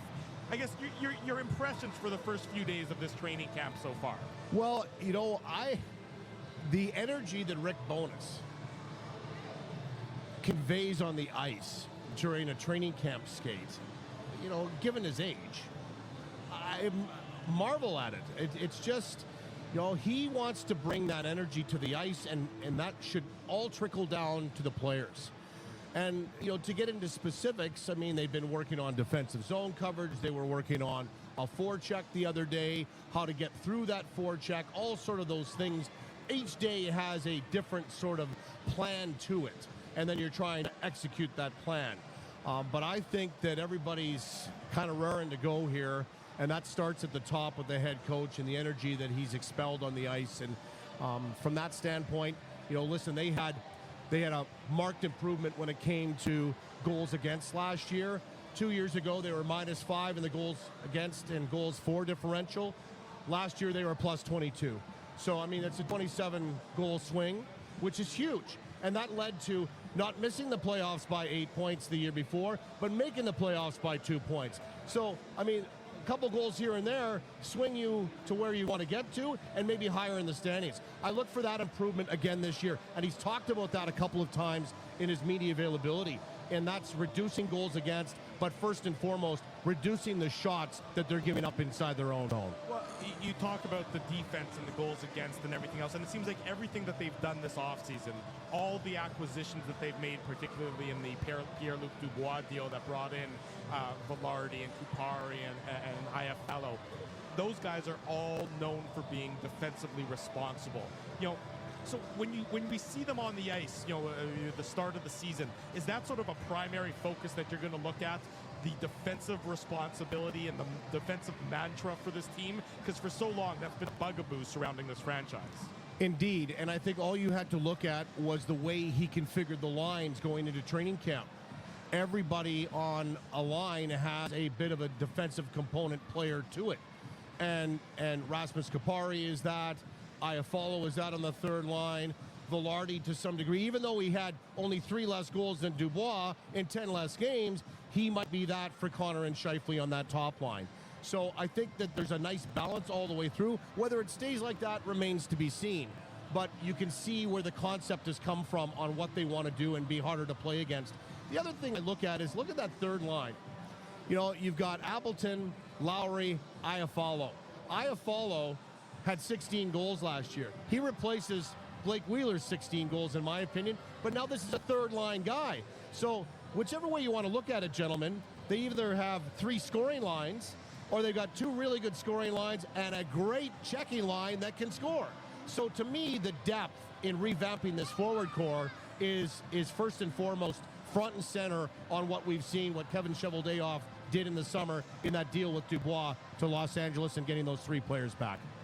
And Paulie, just kind of switching to the defense here, because obviously we know that it's essentially the same group of defensemen, the top 6, I think you would agree, most likely on opening night, and we've got a couple games coming up. You're going to have the call with your new color voice, Mitch Clinton, who was the program director of 92.9 Kick FM when our show was still on Red River Radio.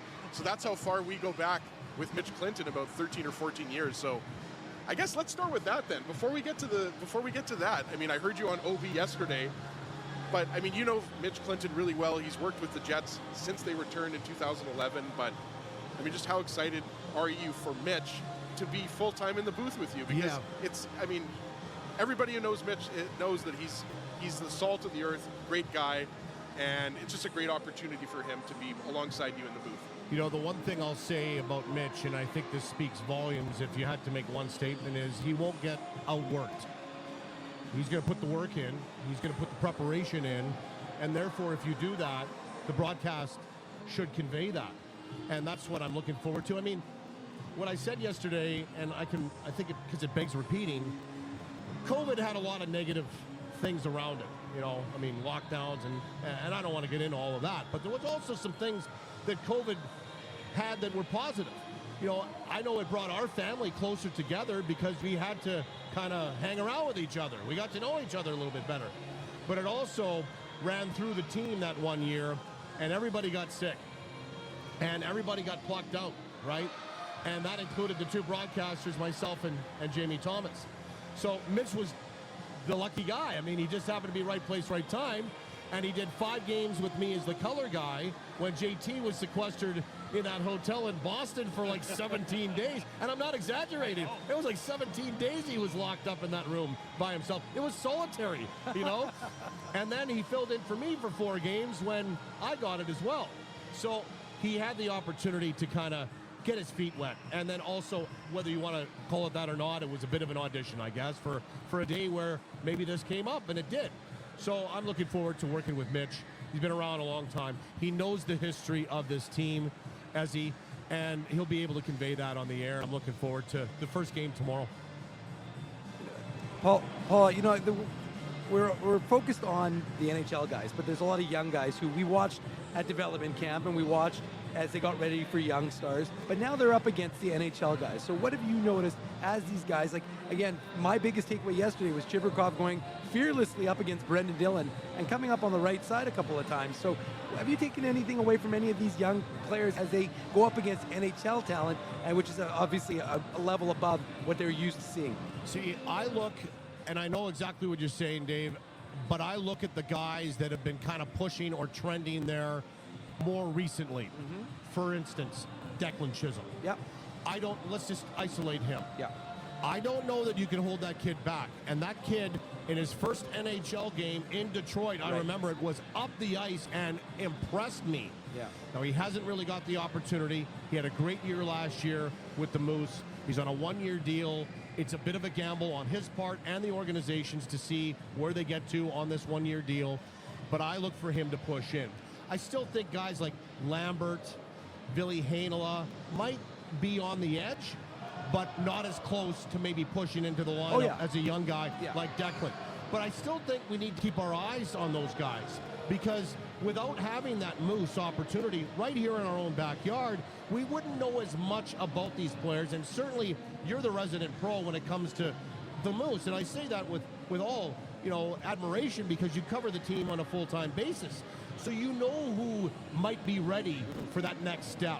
And so that's what I'm looking for. But I don't think there's a lot of guys that are going to push in this year just based on the lineup that we've seen out here the last couple of days or since Thursday when they hit the ice. But you never know. I mean, you know, I remember Ben Sherratt talking to him, and he's had a great career, and he really kind of kick-started it with the Winnipeg Jets playing with Dustin Byfuglien, but he got drafted by the Atlanta Thrashers. He told me one time he was like 16th on the depth chart, thinking to himself, I'm never getting there. And then a rash of injuries happened.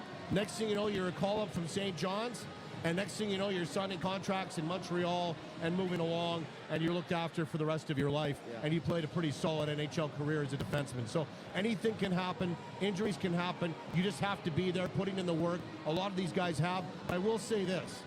If you think that there's a lot of intrigue and interest in how competitive the Jets are going to be, I'm equally as interested to see how the Moose do this year with all of those young guys and the influx of them. There'll be plenty of Manuk Moose minutes, Paul, I can tell you that.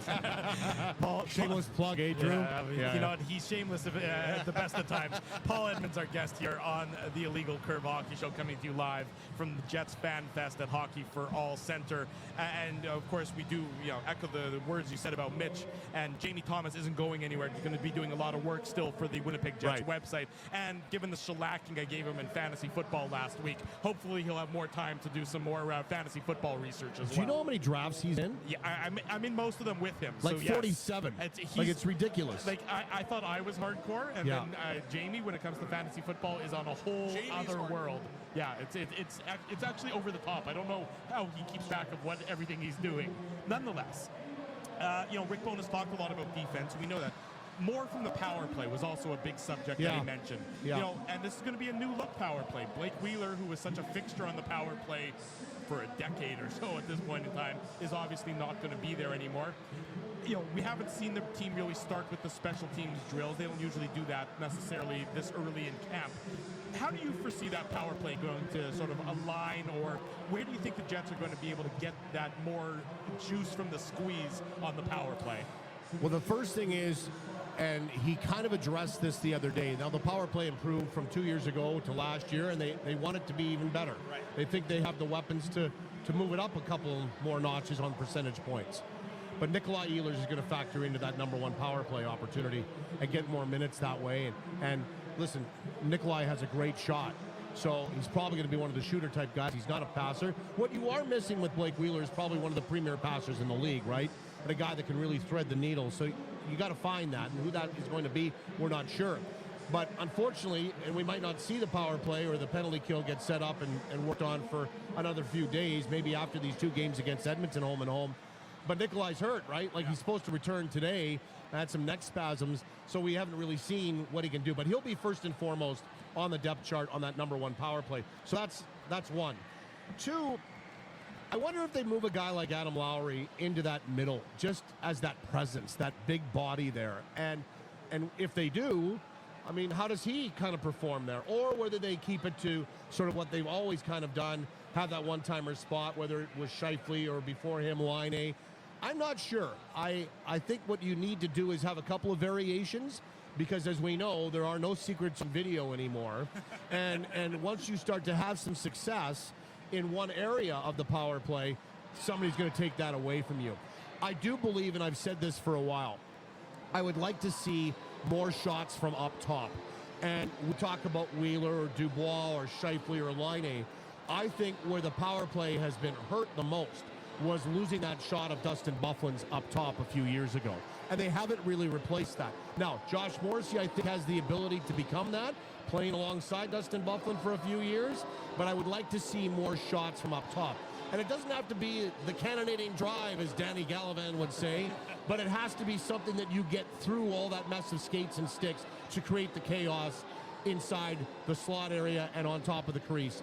And then you can work the flanks if you want, but I do believe it has to start up top. And they got a guy that can do that because he's such a cerebral guy, and Josh Morrissey, I think he'll be a key going forward to the power play, at least the first unit.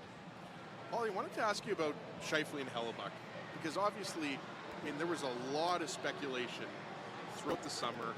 We know that they're not going anywhere. And, you know, I thought both of them did an admirable job answering the questions that everybody knew that was coming. And you knew that they weren't going to give you, I mean, obviously, like, you could turn some of their comments and use them for an article, but I just thought both of them did such a great job of basically saying, we're here now, we're here to win the Stanley Cup, we're here to help do whatever we need to do to help this team.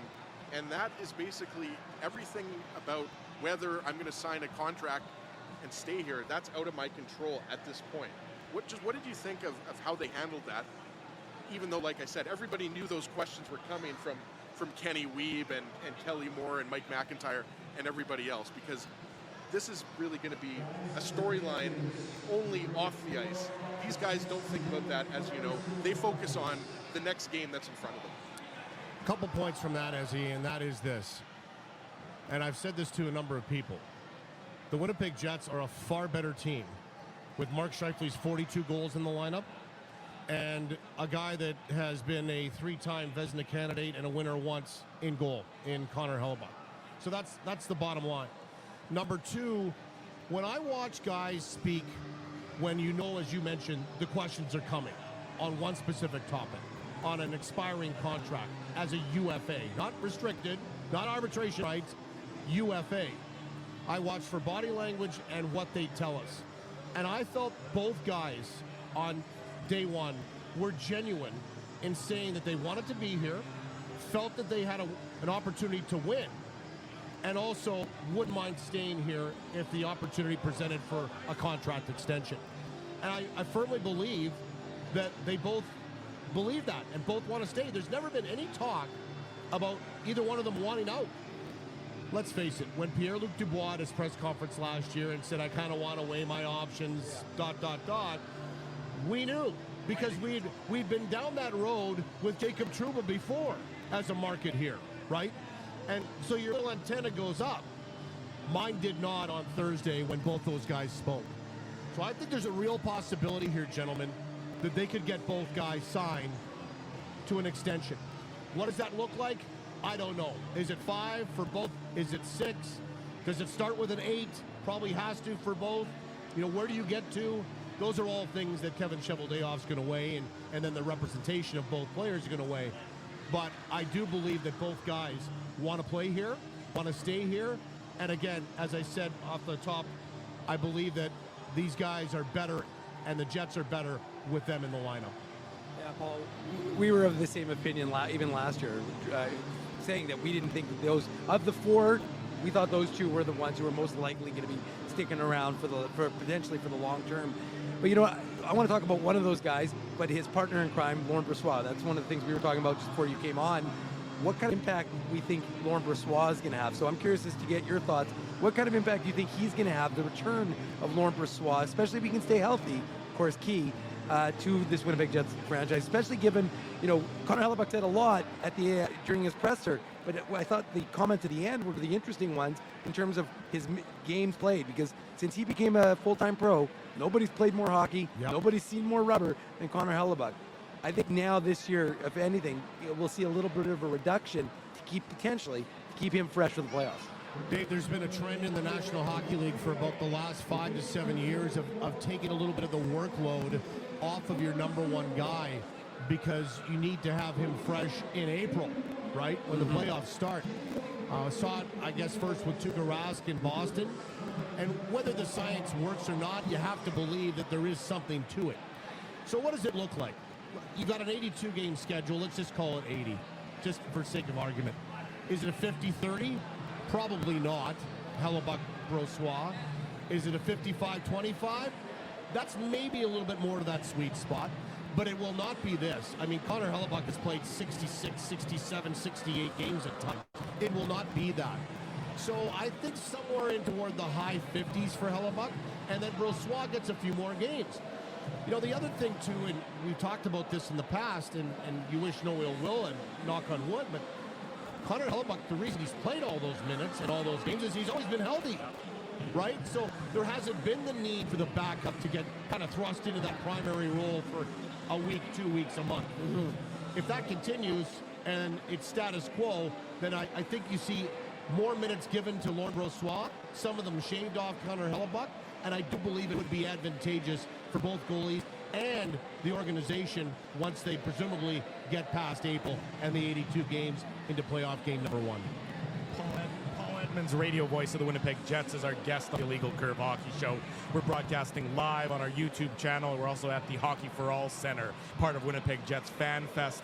You know, Paulie, if you're one of those guys that's calling the fringe roster guys, the guys who weren't named by Rick Bowness in the starting 12 and the you know 6 defensemen when he sort of laid out his lines at the start of training camp, are you using that as motivation, or are you using that as sort of a setback that your name wasn't there? Are you using that as I got a bit of a chip on my shoulder now that my name wasn't mentioned there, and I'm going to use that to be to use that as motivation to drive my performance during training camp and prove the coaching staff and prove the management wrong, per se? All of that. I wouldn't take it as a slight, because let's face it, all these guys knew where this depth chart was coming in. If you were a fringe guy, you're looking in and going, don't know that this is going to be my year, but if I put in the work and I play well, I might get the reward. And I guess case in point is, and Dave would know this better than us collectively, a guy like Jeff Malott. Yep. I mean, he's on the radar screen. For sure. And the reason that he's on the radar screen is he's been a good soldier at the NHL level for this organization. Yeah. He's played well. He's bided his time. Yep.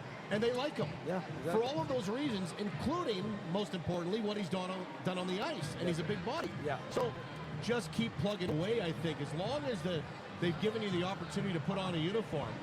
And there's going to be injuries, and there's going to be some fluctuation between the minors and your top team, then you have that opportunity. So I think you can motivate yourself by saying, I think I'm on the radar screen, I need to play well, but I wouldn't take it personally that you weren't mentioned in the starting 12 or 13 of the forward core or the top 6 or 7 on the defensive core when it came to how Rick kind of orientated his roster the other day. Paulie, I'm getting a little ahead of myself here by skipping past preseason, because preseason, of course, doesn't start until tomorrow. Get a little closer to the mic here. I'm getting a little excited. It's getting busy in here. It feels like in the last 5 minutes, a couple of hundred people have just walked in, but and they're all chanting Ezzy, which is really particularly weird. No, they're definitely not. But kind of stepping back and looking at this team in the Central Division, I think you would agree, well, I shouldn't say I think you might agree that this Central Division is just as wide open as it was last year when the Jets were battling the Predators for that last playoff spot. Like, yes, Colorado added some players. I mean, obviously Dallas added Matthew Shane, which is a big move. The Jets made some moves themselves. But I guess when you look at this Jets team, and we know that the goal isn't just to make the playoffs, it's to go deep in the playoffs. But with all of this new talent that's come in, especially when it comes to the forward depth, do you not look at this as a perfect opportunity for this team to improve by 10 points? And can this team not win the division? Like, I think this team could easily win the Central Division. Again, Paulie, getting way ahead of myself here, but I just feel like we talked about Lauren Brossoit, upgrade over David Riddick, better forward depth with Iafallo, Kupari, and Gabe Velarde.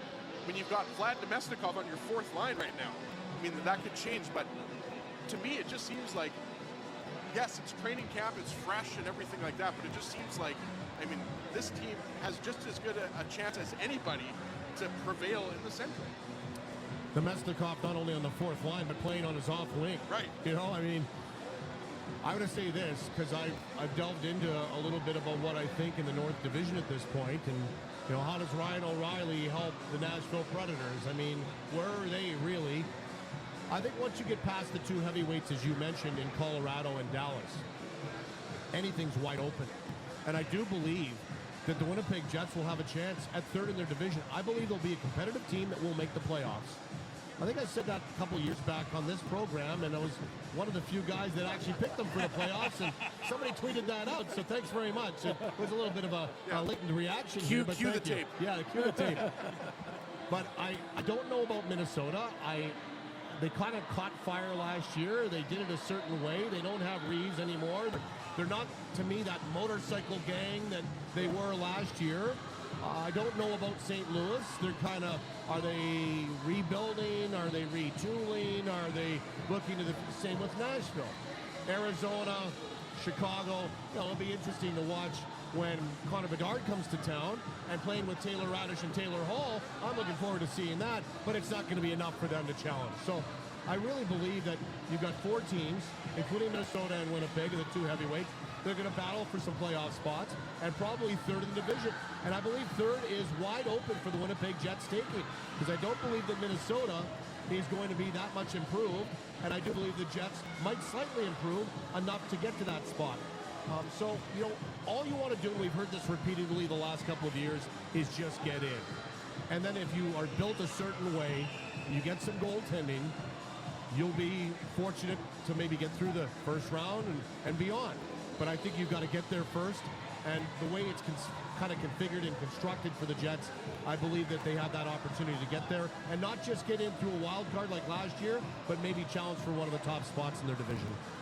Paul, we're here, we're surrounded by people, there's a massive humanity. Let's take the focus off the ice, even though we're literally sitting on ice right now. But what do you think this means? Because, I mean, to you as a broadcaster, seeing all these people, because if you remember, it's been since, they had this last year. You mentioned COVID. This has been removed. Players haven't seen this. Players haven't experienced this. What do you think this connection to the fans means again? Because to me, it's so important from what they lost over those years of that lack of connectivity between the community and the teams, Jets and Moose, especially the Moose because they were so involved in the community and they go out there, but both clubs. And now they have an opportunity to walk down and see this many people.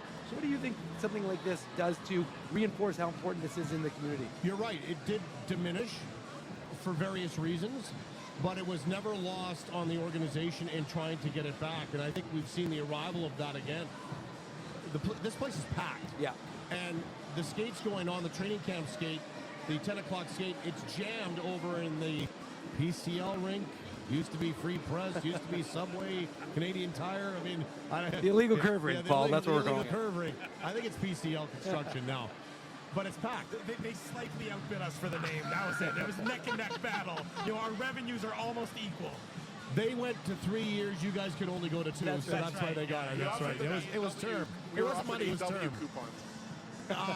I think there's a connection here, and there always has been. And I do believe that with a couple of moves, there is some excitement again and intrigue into, okay, how is my team going to do this year? I want to see. And people are proud of this team and always have been and always will be. But I do believe that we saw it at D-Camp with Rutger McGroarty, right? He was a fan favorite, taking pictures, kissing babies, putting his arm around older ladies, and getting. I think he's the new premier on October 3rd. He or might something. be. He might be. He's running as an independent, by the way. But that's the kind of connectivity that you're talking about, and that's what needs to happen here. And it got not necessarily lost, but it wasn't as firm as it had been in the past. And I think we're seeing that soldering of that connection again today. But it started in D-Camp. I do believe the players are understanding of what it takes in this market, the smallest market in the National Hockey League. You have to be connected to those that are potentially ticket buyers or are ticket buyers, because if you don't have them, you don't have anything, and you won't have this franchise here. Paul Edmonds, the radio voice of the Winnipeg Jets, a great friend of this program for so many years. It's always good to see you in person. We look forward to your great calls again this year. It's going to start right around the corner. I'm looking forward to it tomorrow at 5 o'clock Central. There you go. So CJOB, Power 97, simulcast on both those great stations. It's going to be a lot of fun. Thanks, guys. My pleasure for coming down. Have a great show, and we'll see you. You've got my number. We do. Call me anytime. I'll be available as the season goes along. Now that the season's starting, usually we text you like, I'm in the deer hunting stand that weekend. I'm on the boat. I'm casting a line that day. I'm at my kid's game. There you go. Exactly. Every time I'm around St. Andrews and Lockport, I'm always calling Paulie, but he never answers. So I just keep going right to Lactabani. So this is a great setup. You guys need to do this more. We're going to do Get out more. of the studio. Yeah, we're going to be out. We're going to be out in the community more this year. A lot more details on that to come, of course, over the next couple weeks. But and we'll get you some hairspray. Thank you. I appreciate that. Just a little black spray on top there. I appreciate that.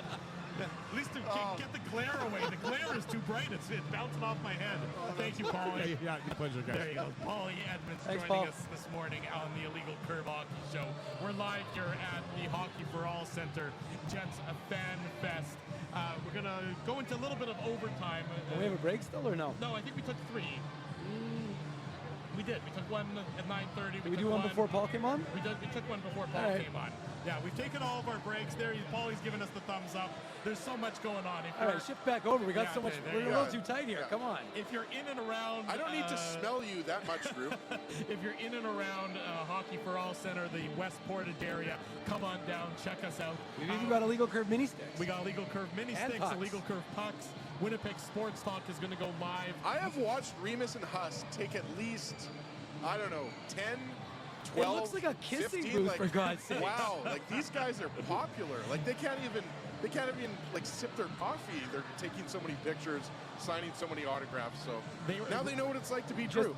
Just Marco's asking if the new jersey has been unveiled. That's at 11:45. We'll have that on illegalcurve.com and all of our different social media. Our photographers here is snapping photos. Winnipeg Sports Talk is going to go live a little bit later after the jersey unveiling, is what Remo told me. So you can tune into a special edition of Winnipeg Sports Talk coming up at The Winnipeg Sports Talk kissing booth, it's going to be that's called. Right, I thought we're around at 12:15, 12:30. They're going to go live, but you can follow them, of course, on their YouTube channel and here at Hockey for All Center. This has been a ton of fun, guys. It is a lot of fun to get back out in the community and out of the studio,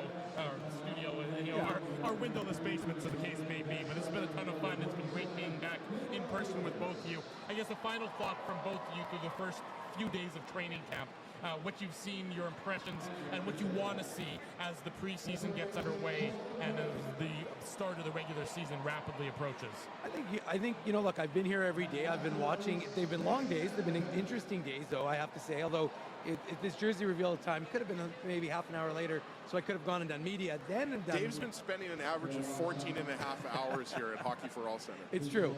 But because illegalcurve.com and the YouTube channel demand that we keep them updated, they've got to be the Beast Boys. So that's why we do it. But the fact is, I am enjoying watching the guys, like the new guys, Rasmus Kupari, guys who I didn't know anything about.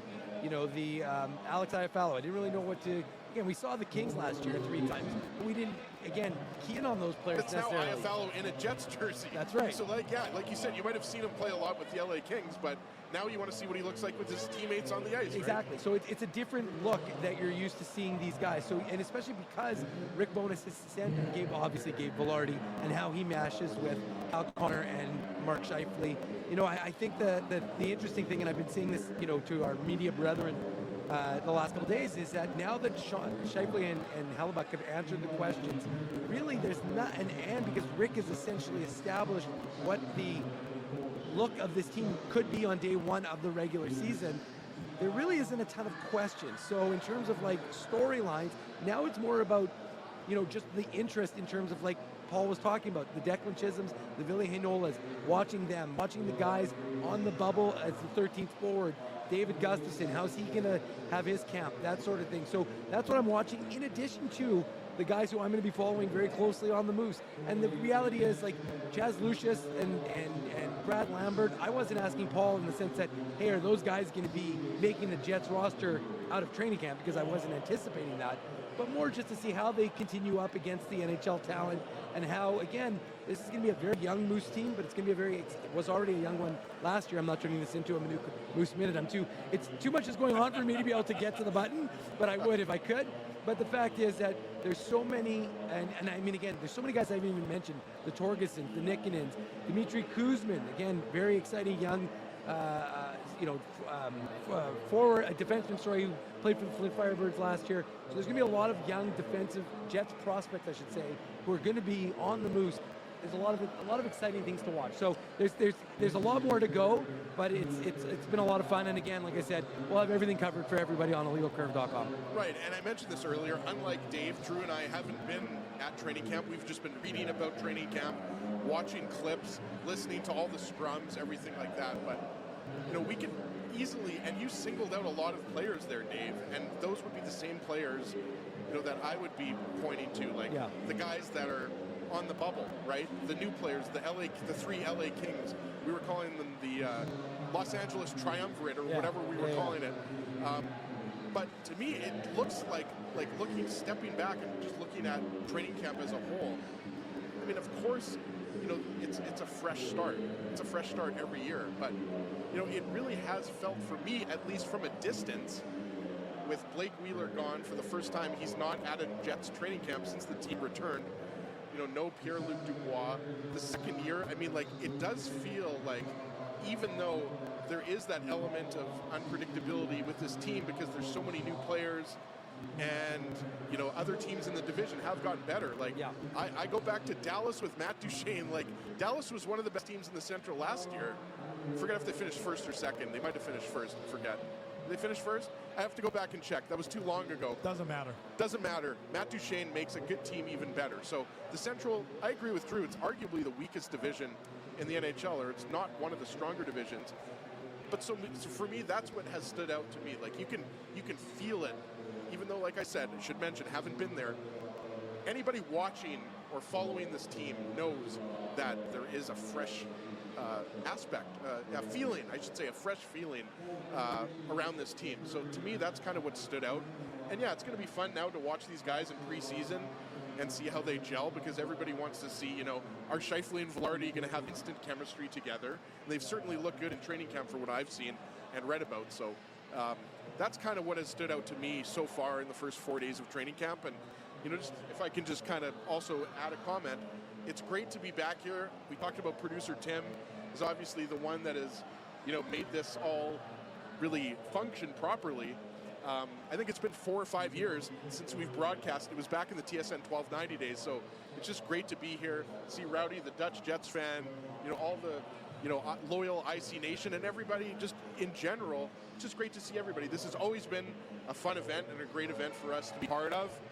And it never gets old seeing young Jets fans, getting autographs or giving Benny or Mickey Moose a high five. It's always fun. So thanks to the Jets for letting us broadcast here. And like I said, thanks to Timmy for, making this all happen, because There would be no audio if it wasn't for Tim.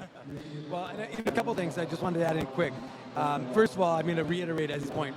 Tim has made this happen, and producer Tim will be with us all season long during these live shows. So get to know him. And producer Tim, of course. Has Tim agreed to that, by the way? Like, if we got Tim's name on a contract? Tim's locked in. But in fact, if you want to see producer Tim, some folks were asking to see producer Tim. There's a picture of him on yesterday's recap of the day as he was setting up, getting it all ready because he came early in the morning. A couple things though I wanted. Tim was on OnlyFans. Can't see people see him there. You know what? Maybe he's got an extra page. And we're into the after dark portion of Illegal Curve. It's only 11 in the morning. And there are two young kids who are staring at Ezzy going, what does that mean, Ezzy? But regardless of that, two things I wanted to mention quick. The other one was, nothing makes you feel older than Mark Scheifele saying it was his 13th training camp. Like, that kind of blew my mind when he's like, yeah, this is my 13th training camp. And I was like, wow, it's already been 13 years. The other thing also, we didn't really mention, Colby Barlow signing his 3-year entry-level contract. Of course, so much has been going on in the show. We'll get to it a little bit. Of course, he was dealing with the flu, so he didn't get a chance to talk about it. I'm sure when he does, whether that's today or not tomorrow necessarily, but in the next couple days, we'll have that featured. But anyway, so shout out to producer Tim. Shout out to everybody here because it's been a great thing. And one last shout out, Baba Shirley, happy 96th birthday. Yeah, there you go. But happy birthday, Baba Shirley, again. Big thanks to all of you for joining us. Big thanks to the sponsors of Illegal Curve who make the Saturday show, the post-game show, the website a possibility. Our friends at Rumors Restaurant and Comedy Club, Linden Market Dental Center, Betway, Tough Duck, Boston Pizza, Seagram's, Rollies Transfer, and Grid Park. Support these fine businesses because of their continued support of Illegal Curve Hockey. We appreciate everyone coming down to join us in person today at the Hockey for All Center. We appreciate all of you who joined Winnipeg us. Sports Talk. Huss has never looked better. Yeah, we appreciate all of you who joined us, of course, on our YouTube channel as well. We'll be back next Saturday for another edition of the Illegal Curve Hockey Show. But IllegalCurve.com and our social media are updated nonstop as events warrant. Big thanks to everybody. Big thanks to producer Tim. Big thanks to my buddy Ezzy. Big thanks to my buddy Dave. I'm your host, Drew Mindell. Thanks for joining us this morning on the Illegal Curve Hockey Show. Thanks for listening to this broadcast from Illegal Curve Hockey. For more great Illegal Curve content, subscribe to the Illegal Curve YouTube channel, follow at Illegal Curve on Twitter, Facebook, and Instagram, and visit your online home for hockey in Winnipeg, IllegalCurve.com.